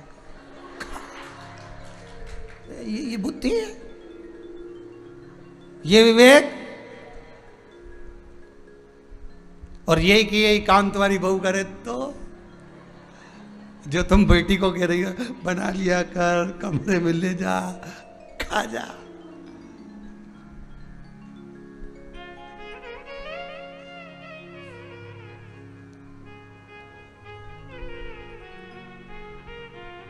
ऑफिस से बेटी आई, आते से ही बोली मम्मी। हाँ क्या कर रही हो? बस काम। चाय बना दोगी क्या? आओ। माँ उठी, चाय बना के लाई, बेटी को दे दी, बेटी ने पी ली। माँ का प्रेम देखिएगा। अकेली चाय केवल बेटी के लिए नहीं बनाई है, थोड़ी खुद की भी बनाई है। घर में और 2 लोग हैं तो उनके लिए भी बनवाई है। माँ सीख दे रही है बेटी को कि कभी अकेले के लिए नहीं, अकेले के लिए नहीं। कितना सुंदर बात है। जब सीता मैया ब्याह कर आई थी तो मुंह दिखाई में कुछ ना कुछ देना पड़ता है। आपके यहाँ होता कि नहीं होता पता नहीं, पर हमारे यहाँ मुंह दिखाई में कुछ ना कुछ देते हैं। सीता मैया जब ब्याह कर आई तो मुंह दिखाई में देना था। कौशल्या मैया ने पायल दे दी, सुमित्रा जी ने गले का हार दे दिया, कैकेयी मैया ने शीश महल दे दिया। दशरथ जी की बारी आई कि बहू की मुंह दिखाई में आप भी कुछ दे दीजिए। दशरथ जी ने एक फल पड़ा था, उठाकर दे दिया। सीता जी इसकी गोद में फल देकर कहा बेटा इस फल से मेरी अयोध्या, मेरे परिवार की मर्यादा को तुम्हें दिखाना है।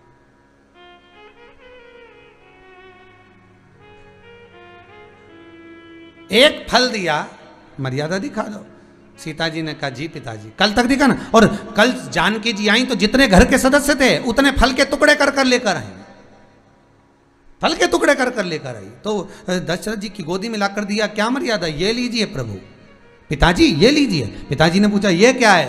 सीता जी कहती हैं एक घर की बहू की सबसे बड़ी मर्यादा एक होती है कि अगर घर में एक अन्न का दाना है, एक रोटी है, एक फल है तो उतना सबको बांटकर खाना, ना कि अपने कमरे में ले जाके अकेले निपटा जाना। सीख। श्रीमद् भागवत कथा में 5 चोरों का चरित्र कहा गया है। भगवान कृष्ण के चरित्र में 5 चोरों का चरित्र कहा गया श्रीमद् भागवत में। पहला चोर सबसे पहले नंबर का होता है चोर जो किसी के यहां का धन चुरा लाए, सामान उठा लाए बिना बताए, वो चोर कहलाता है। बोलो होता कि नहीं होता? वो चोर। दूसरे नंबर का चोर किसी का सामान पड़ा था बिना पूछे उठा लिया, दूसरे नंबर का चोर। तीसरे नंबर का चोर नई कोई सामग्री आई, नया आम आया, संतरा आया, चीकू आया, अंगूर आया और भगवान को बिना दिए, तुम भगवान को बिना भोग लगाए पहले ही खा गए तो भी चोर कहलाओगे। तीसरे नंबर का चोर। चौथे नंबर का चोर बिना पूछे किसी के घर में प्रवेश कर गए, चौथे नंबर का चोर। बिना पूछे घर में चले गए, वो चोर है। पांचवें नंबर का चोर, पांचवें नंबर का चोर बाजार गया, तिल्ली की गजक खरीद लाया, जेब में कुर्ते की भर लाया, जेब में रख लिया, बैग में रख लिया और मम्मी पापा नीचे हॉल में थे, मिले, कैसे हो बेटा? बस मम्मी बढ़िया, और बैग टांगा और अपने कमरे में गया और जाने के बाद चेन खोल के गजक निकाल के पत्नी को दे दिए और पति और पत्नी दोनों अपने कमरे में बैठ के अकेले खा गए। तुम भी चोटे हो, तुम भी चोटे हो जो माता पिता को दिए बगैर खा जाए। घर में बुजुर्ग माँ बाप बैठे हुए हैं और उनको बिना दिए अगर कोई खाता है तो चोरों की गिनती में आता है। तो जितने कथा सुन रहे हो मुझे विश्वास है तुम तो ऐसे चोटे नहीं होगे। तुम माँ बाप को बिना दिए बगैर तो नहीं खाते होगे। अगर शास्त्र कह रहा है, सुंदर श्रीमद् भागवत में कहा, अगर गजक ला रहे हो 5 रुपए की ज्यादा ला रहे हो तो 5 रुपए की ज्यादा वाली भले तुम्हारे कमरे में ले जाओ, 2 रुपए की छोटी सी पुड़िया बंद भाकर मम्मी के हाथ में दे जाओ। मम्मी आज मैं गजक लाया हूँ ऊपर के लिए भी, लो थोड़ा तुम खा लेना। चोर नहीं कहलाओगे रे, नहीं तो ऊपर जाके मुंडा तो दिखाना पड़ेगा कि तूने जगदम्बा के तो खवाया, तो कात्यायनी को छोड़ के आया, बोलेगा तो सही।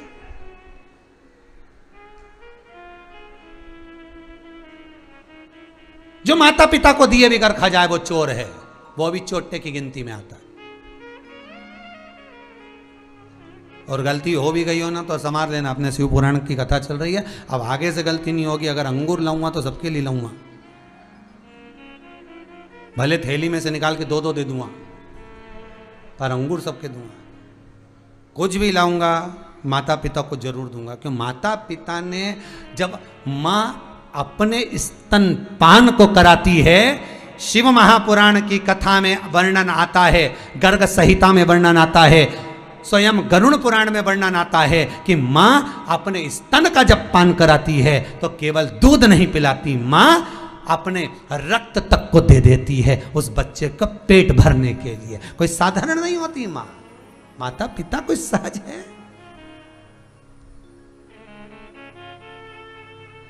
और जरा सी एक कचौड़ी के चक्कर में तुम बेईमानी कर जाओ, उन्हें ऊपर ले जाओ, उन्हें अकेले खा लो, ने साइड का कमरा में चुपचाप खाया।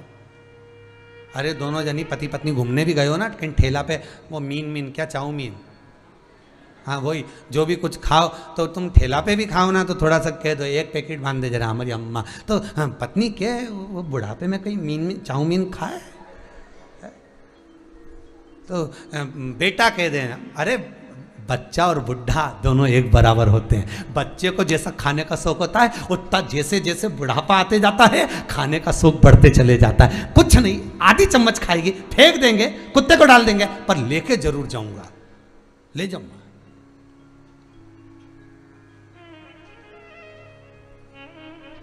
लेके चोरों की गिनती में मत आना साहब,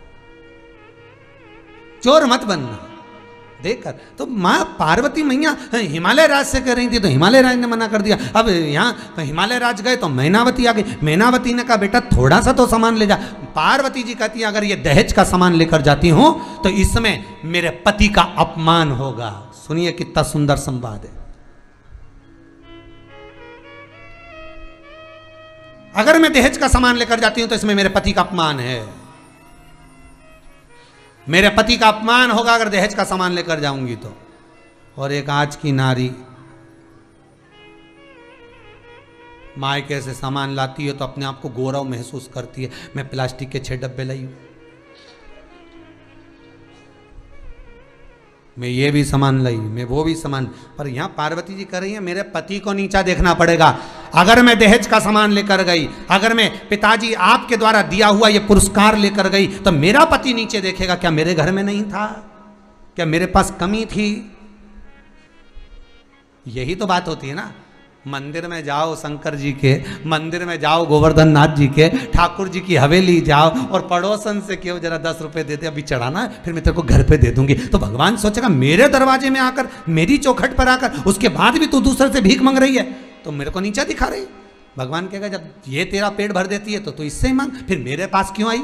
उसी तरह अगर मैं दहेज का सामान लेकर जाती हूँ, अगर मैं ये गिफ्ट आइटम लेकर जाती हूँ तो उसमें मेरे पति को नीचा देखना पड़ेगा। मैं लेकर नहीं जाऊंगी, मैं नहीं ले जाऊंगी।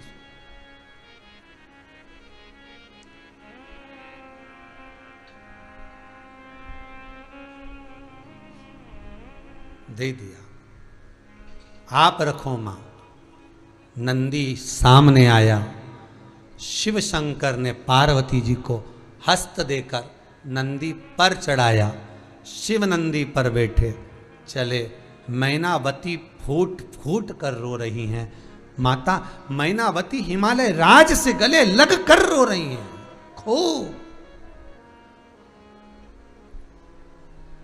खूब रो रही हैं।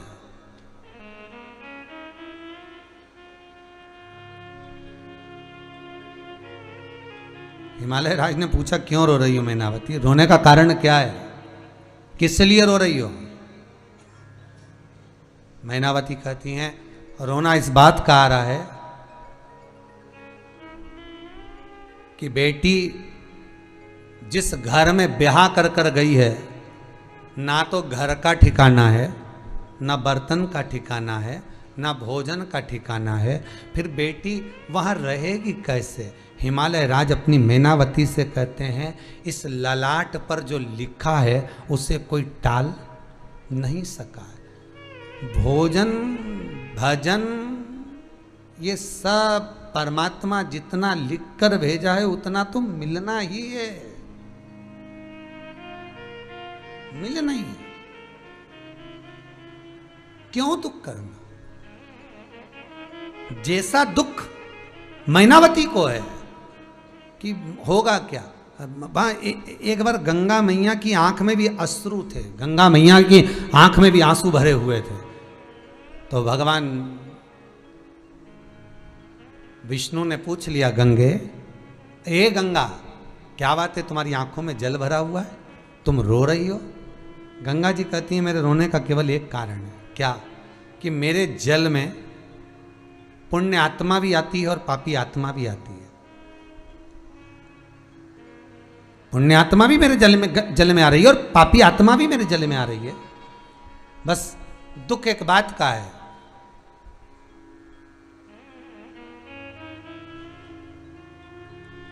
कि जब ये पापी आत्मा आती है तो उसको देखकर मुझे रोना आता है।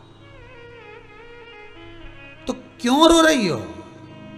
गंगा कहती, रोना इस बात का आता है कि 84 लाख योनियां काटने के बाद तो ये मनुष्य की देह मिली, और मानव का देह पाने के बाद भी इसने यूं ही गवा दिया, व्यर्थ में गवा दिया, और कभी जिंदगी में जीते जी गंगा नहाने नहीं आया, और आज इसकी अस्थियां आई तो इसको देखकर रोना आता है कि ये फिर 84 लाख फिर काटेगा, फिर काटेगा, फिर पहुंचेगा, फिर यहां तक आएगा, कितना दुख झेलने के बाद यहां तक पहुंचेगा, फिर वापस रो। गंगा भी रही। पार्वती मैया नंदी पर चढ़कर जब कैलाश में पहुंची हैं, सुंदर शिव महापुराण का चरित्र कहता है, जैसे ही नंदी पर सवार हो माता जगदम्बा जैसी कैलाश पर पहुंची, कैलाश की जिस गुफा में शिव जी रहते थे उसमें जो प्रवेश करा है, क्या देखती हैं माता पार्वती कि ऐसा कोई सामान नहीं था जो उस गुफा के अंदर नहीं रखा होगा। सब कुछ है, सर्व सुख, सारा सुख है। ससुराल में गरीबी भी हो ना आई, शिव महापुराण की कथा कहती है ससुराल में गरीबी भी हो, दूसरों से जाकर मांग लेना, पर अपनों से जाकर मत मांगना। बहुत कठिन, बहुत कठोर शब्द हैं महाराज। दूसरा व्यक्ति आपका धन खाकर भग जाएगा तो तुम उसका बाल बाका नहीं कर सकते। कर सकते हो क्या? अरे बोलो तो सही, नहीं। कहीं कहीं बैंक में तुमने पैसा जमा करा, ना जाने 500 रुपये 50 रुपये जमा करती ना माताएं, इकट्ठा करती, और किसी एक जगह पर जमा करो, बैंक ही भग गई तो तुम कुछ कर सकोगे? अरे बोलो तो जम के नहीं। कोई व्यापारी को तुमने माल भरा, 2 लाख का, 5 लाख का, 10 लाख का माल भरा, वो व्यापारी ने भग गया, कुछ कर सकोगे? नहीं। दूसरा खाकर भाग जाएगा, तुम उसका बाल बांका नहीं कर सकते। पर घर का व्यक्ति अगर 25-50 हजार रुपए खा भी गया तो 50 बार टॉर्चर कर कर कर मार दोगे, कह कर, कब देगा, कब देगा, कब देगा। घर का व्यक्ति नहीं खाना चाहिए, दूसरा खजा खजा है। और शिव महापुराण क्या कहती है? सबसे पहले अगर कुछ देना है, तुम्हारे पास में धन बहुत है, संपदा बहुत है, सत्ता बहुत है, तो सबसे पहले देना तो शिव पुराण कहती है कि अपना परिवार में उस व्यक्ति को ढूंढो जिसके घर में गरीबी हो, उसके बच्चे का पढ़ाई का खर्चा नहीं उठ रहा, उसके घर में शादी ब्याह का खर्चा नहीं उठ रहा, उसके घर में कुछ दुख तकलीफ बीमारियां चल रही हो, सबसे पहले उस अपने परिवार के उस व्यक्ति को ढूंढो जिसको जरूरत है, पहले उसको दो। उसके जरूरत नहीं है, फिर अपने परिवार में, कुटुंब में देखो, परिवार कुटुंब में किसी को जरूरत नहीं है तो फिर मोहल्ले में देखो, मोहल्ले में किसी को जरूरत नहीं है तो फिर कॉलोनी में देखो, कॉलोनी में जरूरत नहीं है तो फिर अपने क्षेत्र में देखो, क्षेत्र में नहीं है जरूरत किसी को तो फिर अपने शहर में देखो, शहर में किसी को जरूरत नहीं है तो फिर दूसरे शहर में देखो। दान पुण्य आदिक आदिक जो आपको करना है पहले वहां देखो, जिसको जरूरत है वहां देने का प्रयास करो। घर में माँ एक साड़ी पे रोज हर दिवाली पे एक साड़ी पे पूजन कर ले और तुम नवरात्रि में बिजासन माता के चुंदड़ी चढ़ाई जाएगी 101 फीट की, यहाँ से लेके वहाँ तक सब चुंदड़ी के पकड़ के चल रही भाइयों ने, सब सिर पे पल्लू लेने चुंदड़ी पकड़े पकड़े जा रही, सब भाई लोग भी माता रानी की जय, जगदम्बा की जय, दुर्गा भवानी की जय। जितने पुरुष जा रहे हाथ में चुंदड़ी पकड़कर, माताएं जा रही चुंदड़ी पकड़कर। इनसे पूछो कि देवी जी के तो तुमने 100 फीट की चुंदड़ी चढ़ा दी, 51 फीट की चढ़ा दी, घर में जो बूढ़ी माँ बैठी है उसको कितनी चुंदड़ी चढ़ाई ईमानदारी से बताना। अगर वो प्रसन्न नहीं तो जगदम्बा कभी प्रसन्न नहीं हो सकती, ये याद रखना। वो प्रसन्न नहीं तो वो कैसे प्रसन्न हो जाएगी साहब। 100 फीट की चुंदड़ी चढ़ाई, हमारा फोटो खींच ले, सेल्फी चले चले जी।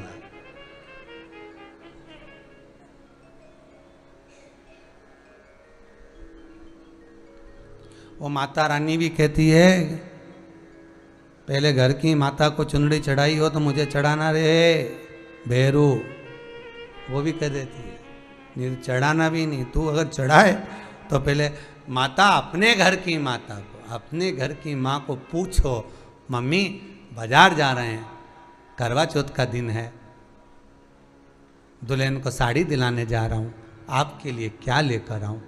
केवल एक होती है घर में माँ, बेटा अपनी फरमाइश कह देगा, भाई अपनी फरमाइश कह देगा, बहन अपनी फरमाइश कह देगी। केवल घर की एक माँ हमेशा एक ही बात कहती है, मेरे पास बहुत साड़ी रखी हैं तो लेकर मत आना, मेरे पास बहुत सारा सामान रखा है, लाना मत, यहाँ ढेर लगा के क्या करूँगी, अलमारी भरा रही, मेरे पास तो कुछ रखने की जगह नहीं, क्या करूँगी, लाना मत ही।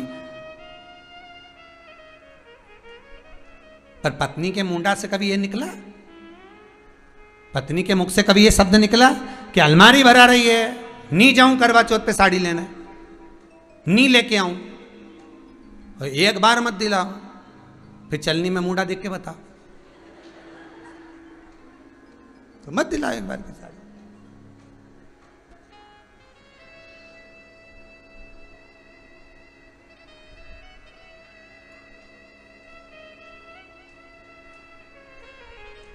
करवा चौथ के दिन माताएं चलनी में पति का मुंह देखती हैं, पति इसके गले का मंगलसूत्र देखता है, 70,000 का नाश करा है, ये मुंह देख रही हो, मंगलसूत्र। फिर पत्नी सिर पे पल्लू लेके पति का पांव पड़े, और पति फिर चांद को हाथ जोड़ के इसको परमानेंट ऐसी क्यों नहीं बना देते भगवान चंद्र देवता से, जैसी आज बनी ऐसी हमेशा क्यों नहीं बनेगा।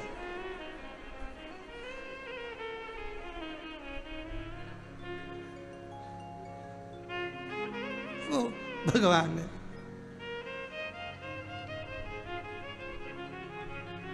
पार्वती जी कर रही है, पिता कुछ दे उससे मतलब नहीं, माने क्या दिया उससे मतलब नहीं, पति क्या ला रहा है, पति कैसे गुजारा कर रहा है, पति किस प्रकार से लाकर दे रहा है, वो मायना रखता है। मांगो, कहीं पर जाकर दूसरों से ले लेना, पर अपनों से मत लेना। अपने जब ताना देते हैं तो सहन नहीं कर पाओ।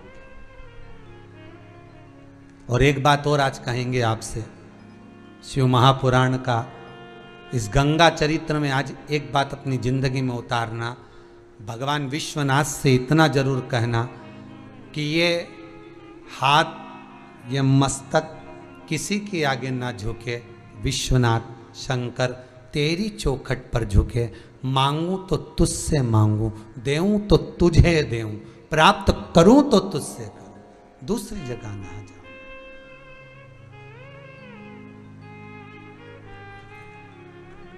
हम अगर दूसरी जगह जाएंगे, कई कई माताएं यहां पर आकर बोल के जाती हैं, हम कुबेरेश्वर धाम आए हैं, आओ, हमें इतना बड़ा कष्ट है, आओ, और यहां से काम नहीं होगा और हम फिर कहीं दूसरी जगह जाएं तो क्या मतलब का। तो हमने कहा विश्वास लेकर आए हो ना, हाँ, अगर विश्वास लेके आए हो तो बस विश्वास लेकर जाओ कि 3 महीने में बाबा वापस बुलाएगा। ये पक्का रख, 3 महीने में अटैची तैयार रख कि मुझे वापस जाना है। तू तो विश्वास रख कर आई है, और जब विश्वास रख कर आई है तो फिर कहा तैयारी रख, साड़ी निकाल कर पलंग पेटी पे गद्दे के नीचे जमा के रख कि जैसे ही 3 महीना हो मुझे विश्वास है कि काम होगा, मेरा शंभू मेरा कुबेर भंडारी सुनेगा। बस वो विश्वास रख कर गई तो विश्वास रख के यहां से जा, बाकी के वो सब निपटेगा। पकड़ लो हाथ त्रिपुरारी, नहीं तो डूब जाऊंगी, हमारा कुछ ना बिगड़ेगा, तुम्हारी शान जाए। हमारा क्या बिगड़ना है? लोग क्या कहेंगे? शिव महापुराण में सुना था, इतना चरित्र सुना था, ऐसी ऐसी कथा सुनी थी, इतना विश्वास जाग गया था शंकर जी पे, और शंकर जी हमारी नहीं सुना। तो लोग क्या कहेंगे? दिन भर टीवी खोल के 2 बजे से 5 बजे तक कथा देखे, दिन भर टीवी खोल के बैठी रहे, क्या करा शंकर जी ने? तो लोग क्या कहेंगे? तो इसमें नाम किसका बदनाम होगा? शिव शंकर का। तो शिव जी कहेंगे बदनाम नहीं होने दूंगा, तो चिंता मत कर। क्यों चिंता करो?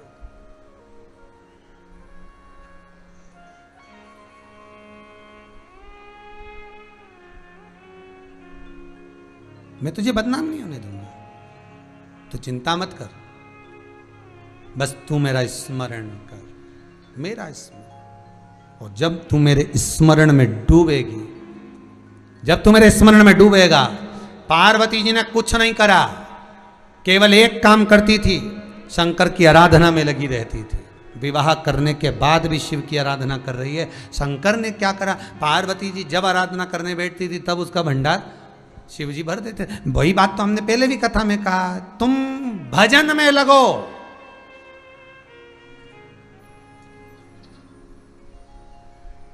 तुम भजन की चिंता करो, भोजन की चिंता तो वो देव करेगा, महादेव।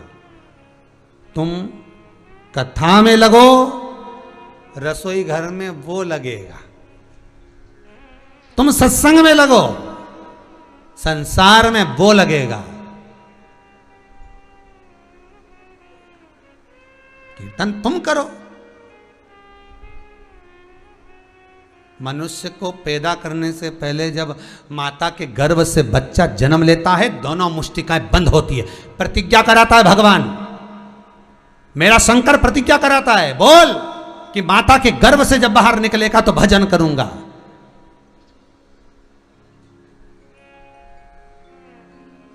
इस संसार में जितने पैदा हुए हो ना, सब ठेकेदार हो। पैदा होते समय भगवान ने ठेका दिया था केवल काय का? भजन का, कि भजन का ठेका तुझे देकर भेज रहा हूं, भजन करना है, इसके सिवा कुछ मत करना, बस भजन कर। ठेका मिला था भजन का, लग गए भोजन में। भगवान कह रहे थे एक ठेका तुझे दिया भजन का कि भजन कर, भजन कर, भजन कर, बाकी का कुछ मत कर, आगे की जवाबदारी मेरी है, मैं सब देख लूंगा। तू तो बस बैठ के राम भज, शंकर भज, कृष्ण भज, तू भजन कर, बाकी का सब हम देखेंगे।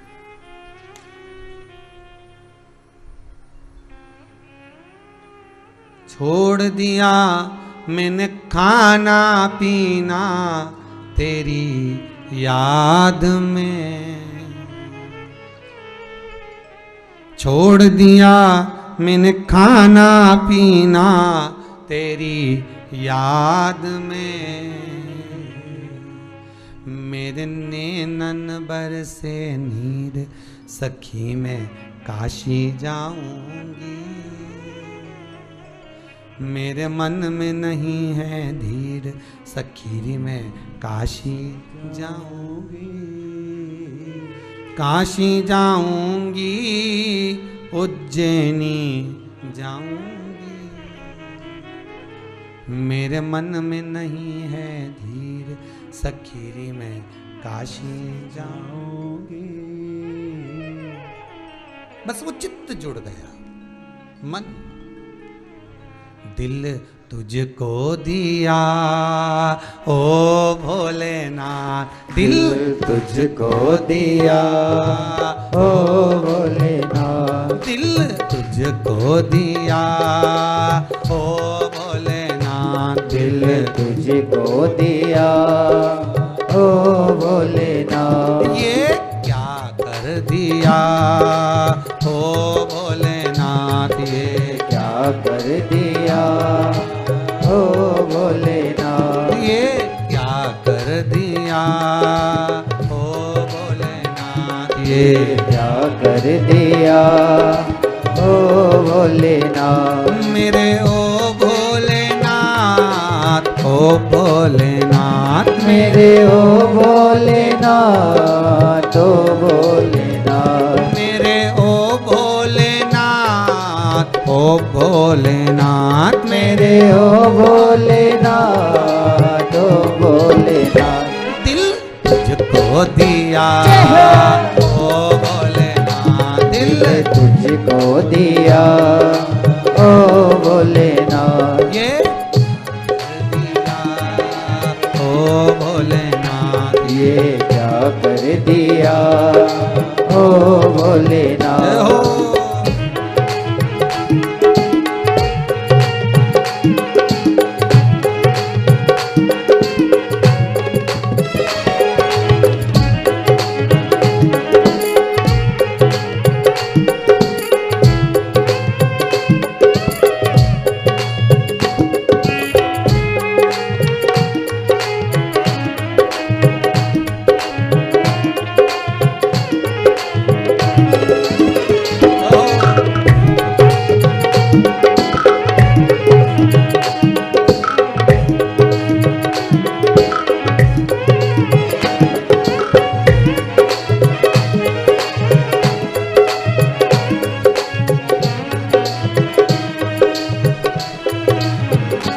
तेरे चरणों में ध्यान लगाया, तेरे चरणों में ध्यान लगाया, तेरे चरणों में ध्यान लगाया, तेरे चरणों में ध्यान लगाया, तेरे चरणों में ध्यान लगाया, तेरे चरणों में ध्यान लगाया, तेरे चरणों में ध्यान लगाया, तेरे चरणों में ध्यान लगाया।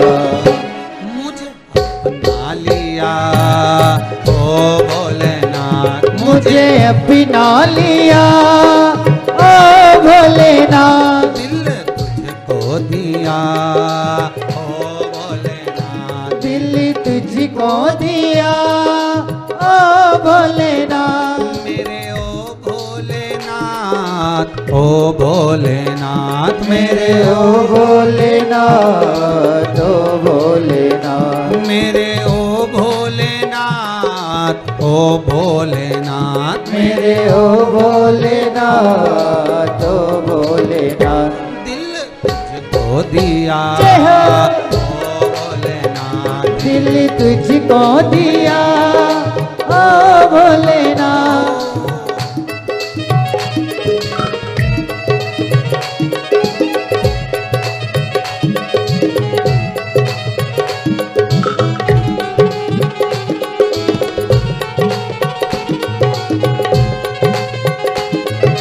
हरि बोल।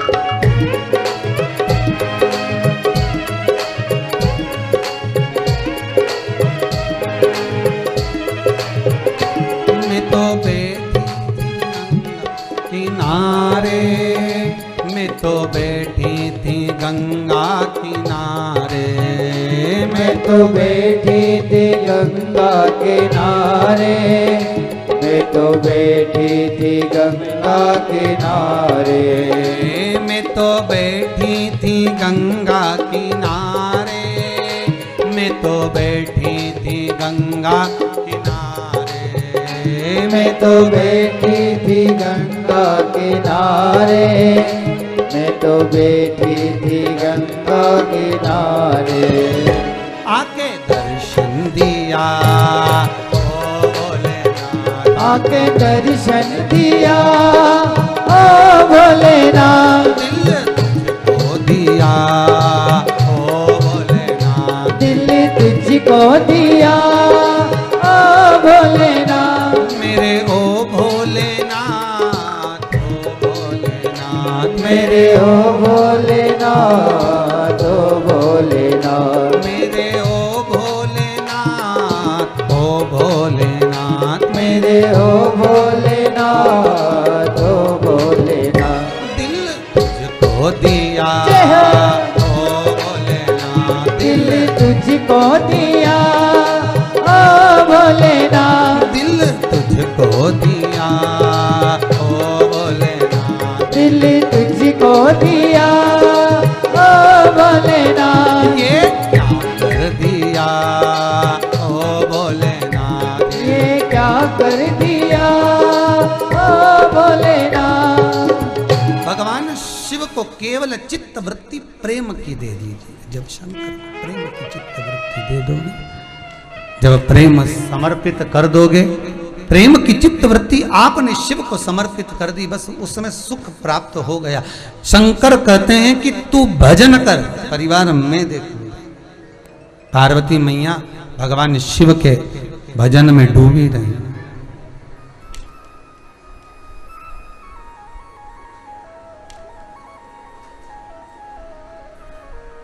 पार्वती मैया शंकर के भजन में डूबी रही और शिव के भजन में माता पार्वती, शंकर के भजन में माता पार्वती जब डूबी गई, तो परिवार देखना, चाहे भगवान का परिवार हो, चाहे भक्त का परिवार हो, चाहे किसी का भी परिवार हो, उसको देखना।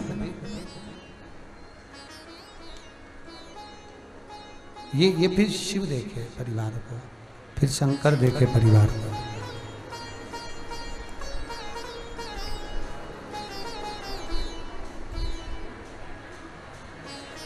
परिवार को फिर शिव देखे।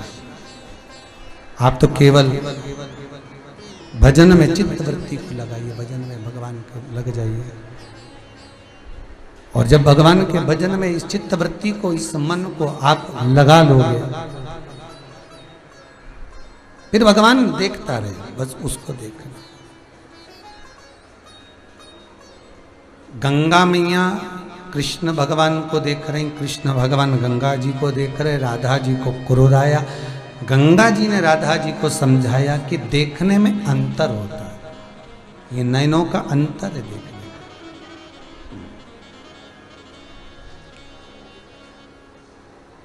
बहुत अंतर है देखने और दर्शन। तब राधा जी को क्रोध आया। गंगा जल के रूप में, जब जल के रूप में गंगा हो गई, और जल के रूप में जब गंगा जी हो जाती हैं, भगवान के श्री चरणों में जाकर लपट जाती हैं, तब राधा उनको हाथ में उठाकर आचमन ही करने वाली थी। तब स्वयं भूत अधिपति भूतेश्वर, स्वयं मेरे कृष्ण, स्वयं मेरे नारायण आकर रोक दिए, राधा आप इनका आचमन अगर कर जाओगी तो वापस प्रकट नहीं कर पाओगे।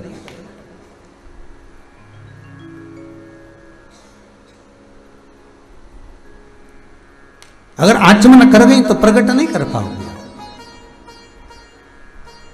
इसलिए गंगा को छोड़ो, ये विष्णुपदी है, भगवान के चरणारविंद में रमने वाली है, जगत का कल्याण करने वाली है।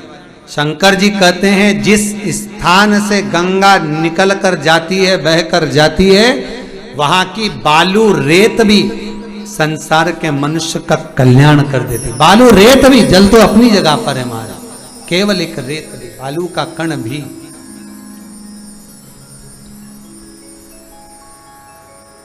बालू रेत का एक कण भी जगत का कल्याण कर। एक प्रश्न किसी का है, बड़ा सुंदर प्रश्न किया है कि गुरुदेव हमारे को किसी पंडित जी ने कहा था कि घर में 2 गंगा जली नहीं होना चाहिए, तो हमने एक मंदिर में रखी है। अब तुमसे कहीं का कहते कि घर में 2 छोरा नहीं होना चाहिए, तो बोलवा वाला तो कुछ भी बोल दे, बोलने वालों का तो क्या जाए कि भाई अब 2 गंगा जली में गंगा जल अलग अलग है क्या? अरे बोलो तो सही, एक ही है नहीं, कोई अंतर दिखे क्या? एक इतना बड़ा तुम्हारा फोटो खिंचवाया और वो दीवार पे लगवाया, ठीक है, और तुम वहीं खड़ी और तुम दीवार पे जो फोटो चिपका उके देख रहे, तो कहीं का पूछे तुमसे ये कौन है? कमला। तुम कौन हो? कमला। तो फिर ये दोनों में अंतर नहीं, वो फोटो है, हम ये। अंतर कुछ है क्या? है तो वही ना, ये सजीव है, वो निर्जीव है। अगर गंगा जली 2 गंगाली में भी है, 2 झारी जी में भी है, तो भी गंगा जल के लिए ये प्रमाण नहीं है कि 2 नहीं होना चाहिए। गंगा जली 10 भी हो, 15 भी हो, डब्बा भर भर के, बॉटल भर भर के भी अगर गंगा जल लेके आए हो, 4-5 जगह रखा है, काम ही आएगा।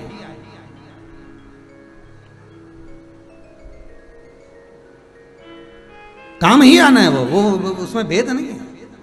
मार हाँ, देवताओं के लिए जरूर है, जैसे शिवलिंग घर में एक हो ज्यादा अच्छा है, और मान लो 2 हो गए घर में, तो भी कोई टेंशन मत लेना कि निकाल कर बाहर लगते हैं, कोई जरूरत नहीं। घर में 1 लड्डू गोपाल हो अच्छे, पर 2 हो गए हो तो भी टेंशन नहीं लेना। गणेश जी घर में 1 है, 1 और आ गए, 2 हो गए, कोई टेंशन मत लेना, चलेगा।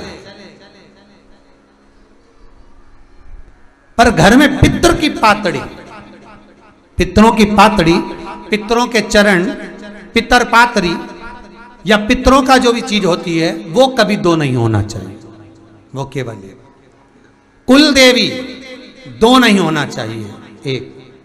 कुल देवता पूजन में 2 नहीं होना चाहिए, 1। जो चीज कही है वो 1 हो, बाकी के देवता अगर 2 भी हो गए तो कोई ऐसा नहीं कि तुम उठा के इनके मंदिर में धरिया, पीपल के पेड़ के नीचे धरिया, कोई दिक्कत नहीं, अपने होए ठीक है। अगर ठाकुर जी 2 हैं तो कह दें राम जी ने श्याम, हमारा भी तो 2 छोरा, ऐसे ये 2 अकेले अकेले बोर होते थे, भगवान तो 1 और आ गया, बहू के घर से हमने धर दिया, अब दोनों बात कर ले। अब यही देख लो,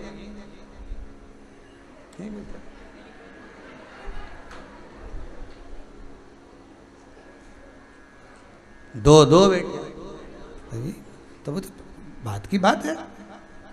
अब कोई सोचे कि भाई ये 1 होना चाहिए, ने 2 धर दिया, ने तुम तो उठाओ ने इनके पीपल के पेड़ के नीचे धरिया। और भगवान भी फिर यही सोचे, तेरी भी तो 2 औलाद, 1 को मैं पीपल के पेड़ के नीचे धरिया हूं, तो भगवान भी यही सोचे, तो फिर कैसा लगे? नहीं, पितर 1, कुल देवी 1, कुल देवता 1, पितर पाथड़ी 1, पितरों का स्थान 1, 10 नहीं होना चाहिए। जहां अगर 2 हुए तो माँ पितर परेशान करते, माँ कुल देवता देवी परेशान करने लगती है, फिर घर में लक्ष्मी नहीं टिकती, रोग बढ़ता है, अशांति बढ़ती है। फिर लोग पंडित जी से पूछते हैं हम कौन सा नक पहने, कौन सी अंगूठी पहने, कोई अंगूठी नहीं, बस ये गड़बड़ हो गए। देवता से कुछ नहीं होगा हो, पर यहाँ जो है वो है। गंगा मैया नित्य स्मरण करने वाली, ये गंगा चरणारविंद में लिप्त हो गई, तो इसका आचमन नहीं, इसको धारणता हो। राधा जी ने भी गंगा को नमन किया, हे गंगा आपसे निवेदन करती हूं कि ब्रजमंडल में भी आपको एक धार लेकर आना पड़ेगा। तो गंगा जी कहती हैं वो तो मेरा मार्ग नहीं है राधा रानी, कैसे आऊंगी? अगर आप कहो तुम्हें, तो फिर गंगा जी का स्तमन राधा जी ने और कृष्ण जी ने करा, तो ब्रजमंडल में भी मानसी गंगा प्रकट हुई। ब्रजमंडल में आज भी गोवर्धन नाथ जी की परिक्रमा में मानसी गंगा विराजमान है। ऐसी माँ गंगा विराजित आनंद के साथ में आज की कथा को यहाँ विराम की ओर लेते हैं।